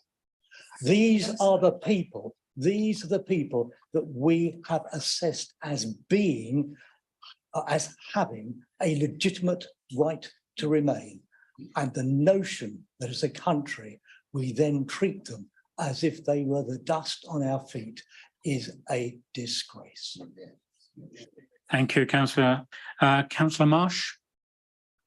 Thank you, Chair. I'll be very brief. Just to say, we support this motion. Councillor McKinnon uses the word disgrace. Well, the disgrace is that we're having this debate against a backdrop of a Home Secretary who is going around quite deliberately stirring up a poisonous, hateful, damaging discourse, and a deputy chairman of your party who says of asylum seekers, if they don't like it, they can F off where they came from. That's the disgrace. We're supporting the motion, Chair. Thank you, Councillor. Are there, Councillor Taylor? Yes, I'd just like to say that I fully support what Councillor Marsh has just said. I think it's a disgrace that we ended up in a situation where these people were in tents literally outside of this building. I mean, whether the issue, I don't know whether the 7 days or it's 28 days, but I'll be honest, it doesn't make a lot of difference to me. This motion is calling to extend it, I think, to, is it 8 weeks? So really, I think we're, clutching at straws here over the. I should also point out that I am a councillor for a ward in which there is a hotel with refugees. I very much hope that we're not going to end up with a similar situation with that group. I think the community in that area has built up, I think, a reasonably good relationship with those refugees. I know that Tyler's Parish Council, for example, has been helping with English lessons and so on. And I fully support the motion that's been presented. Thank you, Councillor Kanda. Sorry, just quickly, I've been quiet all evening. I think we just need to understand what the premise is. The premise is not that we disagree with extending the time frame or that we disagree with refugees. I'm a second generation immigrant myself. The fact is that within the official documentation that we're looking at, there is an inaccurate statement. That's the issue here. Now, you can say it's detailed or not, but when history goes by and we're all gone, that's what will remain. And therefore, there should at least be a correction on that. I don't think we argue about anything else. Thank you, Councillor. Is that finished the debate? In that case, I will go to Councillor Coyle. Thank you, Chair. There's so many points in Councillor McKinnon's speech where I felt like I wanted to respond that I need to order my thoughts a bit. But the first thing I want to say, if you want to trade inaccuracies, is that the fundamental inaccuracy, Councillor McKinnon, in what you said about that letter, because the letter you're talking about is a letter that doesn't give you immediate access to universal credit and work as you suggested it did. That is a letter that tells you that you're going to be given leave to remain, and then you have to wait for your BRP card, your biometric residence permit, in order to be able to apply for benefits, in order to be able to apply for work. I think he's shaking his head, but and those BRP cards take some time to come, often 7 to 10 days. And in that time, those people are not able to apply for anything. Okay, so that's the first thing. And the second thing is that when we talk about 7-day notices, the 7-day notice is the period that is often given by hotels. Because what used to happen, could you turn your screen around, because I'm trying to make my comments and you're okay. Thank you. And that is that is happening up and down the country today. It was not happening until the policy changed by the government. It was not happening that 7 days notice was being given by hotels, because what used to happen is that there was a 28-day letter came with the BRP card. So there has been a change in policy. And yes, Councillor McKinnon can insult my party for inaccuracies in the motion, which was drawn together a very emergency under a lot of time pressure in order to highlight an issue that was visible to us all outside this building, and he is trading inaccuracies in order to point out those inaccuracies, which I think is pretty unacceptable. And I think the other thing that is pretty unacceptable, well, as I said, I don't even really know to start. He also said that somebody could go and claim universal credit. So as if that was just something that you could just walk in with this letter and get given your universal credit, right? It takes 35 days often for the claim to come through. So how is somebody supposed to just suddenly be able to go and get that? The implication of what he said was that it was fine that people might only be given somewhere between 7 and 28 days to leave their accommodation, because they'd just be able to go and get universal credit. That's not true. And the other thing that I'd like to pick him up on is the fact that he conflated the small boats issue with the issue we're talking about, which I think is pretty horrific, because he seemed to be suggesting that we wouldn't have this problem if it wasn't for the small boats. And we're talking about people, many of whom are from countries like Afghanistan, that we have had a very deep involvement in as a country, who are fleeing persecution and have been granted lawful asylum in this country and given leave to remain. So I really do think it's despicable to conflate that with a small boats issue in the way that he did. And I call on this council and anybody that feels compassion for the situation we're in to focus not on Councillor McKinnon's words, but on the fact that what we're dealing with is vulnerable people fleeing who have been shown to have been persecuted and therefore granted asylum, being given a proper amount of time and opportunity to find their feet before they find themselves destitute.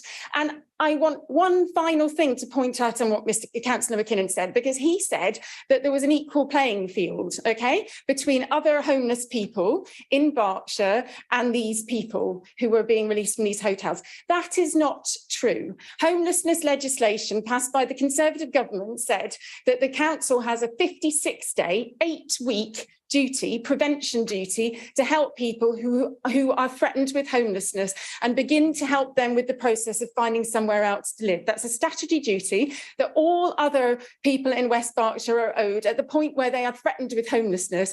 And these people, at its best, according to the letter that he said about the 28-day period, they have 28 days, not 56 days. So it's not a level playing field. They're not treated the same. And that's precisely why this motion calls on the council, calls on the leader to write to the government in conjunction, may I just say this, with many local authorities up and down this land, with crisis, with shelter, with asylum welcome, with so many other organisations that I can't even begin to name, because this is a national crisis.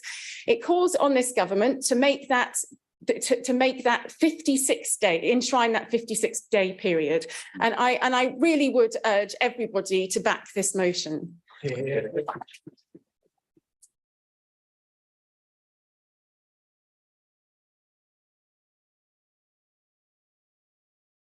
Thank you. I now come to Councillor Gaines to speak as the mover of the motion, please. I'm actually not sure I can top that, Chairman.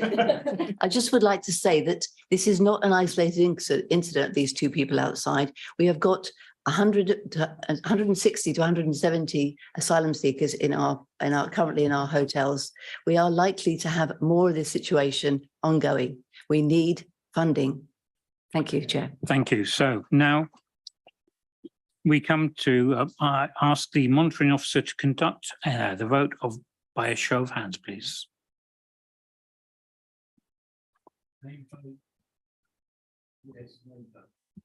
So it doesn't have to be done before. Any member can, I believe, by standing and requesting a name vote, if that is supported. Mr. Chairman, I request a named vote. Is that seconded? And thank you, Councillor Brooks. And we will need 5 members to support that, I believe. But can I ask members to raise their hands if they? Thank you. Yes. So we can either use. So I believe, Chairman, we can use the digital technology in the speakers, or I can. I have a sheet if members. Okay. Seriously, Chairman, the technology is very spotty. Let's do the old-fashioned for or against verbally, please. I can understand that point. Yes. Okay. In that case, we will take a named vote, and we will go through the order by the. Thank you. So we have a number of new members in the chamber who may not have been through this process before. So I will call out the names of members alphabetically, and I will ask that each member indicate whether they are for, against, or abstaining in relation to the proposal. So Councillor Armitage. I'm for this motion. Thank you. Councillor Barnett. For this motion. Councillor Bowick. I'm abstaining. Councillor Brooks. For. Councillor Carter. For. Councillor Clark. For. Councillor Codling. For. Councillor Colston. For. Councillor Cottam. Abstain. Councillor Cottingham. For. Councillor Coyle. For. Councillor Culver. For. Councillor Dick. Abstain. Councillor Drummond. For. Councillor Foote. For. Councillor Gaines. 4, Councillor Gawley, 4. Councillor Hooker, Abstain. Councillor Jeffrey, 4. Councillor Kanda, Abstain. Councillor Langford, abstain. Councillor Lewis, 4, Councillor McKinnon, Abstain. Councillor Macro, 4. Councillor Marsh, 4. Councillor May, oh, sorry. Councillor Aloco, sorry, apologies. So Councillor Pattenden, Enthusiastically 4. Councillor Pemberton, 4. Councillor Poole, 4, Councillor Reid, 4. Councillor Shakespeare, 4. Councillor Sumner, Abstain. Councillor Stevenson, 4. Councillor Stewart, Abstain. Councillor Sturgis, 4, Councillor Taylor, 4. Councillor Martha Vickers, 4, Councillor Tony Vickers, 4. and Councillor Howard Wollaston. Abstain. Thank you. If you bear with me one moment, Chairman. On the back. On the back. Sorry, we have Councillor Mays at the. Oh, I do Didn't see you. apologise, Councillor Mays. out and I'm here. I don't. What more can I do? Sorry, What is your vote? I'm making the case for technology. Sorry, Councillor Mays. I'm forgetting what I'm doing now. I vote for the motion. For the proposal. Thank you. Sorry.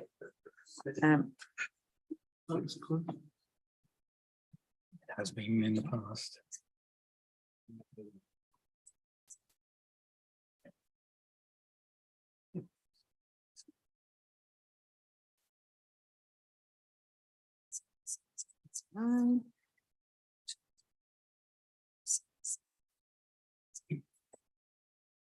Thank you, Chairman. I have counted the votes and that is 29 in favour of the recommendation and 10 have abstained with no votes against the proposal.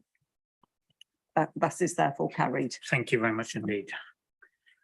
Okay, so we will be moving on to agenda item 25, members' questions.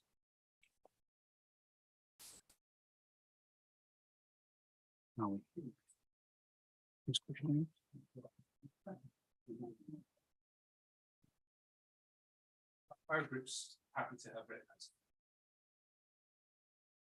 Fine. Have we got? Got a couple there.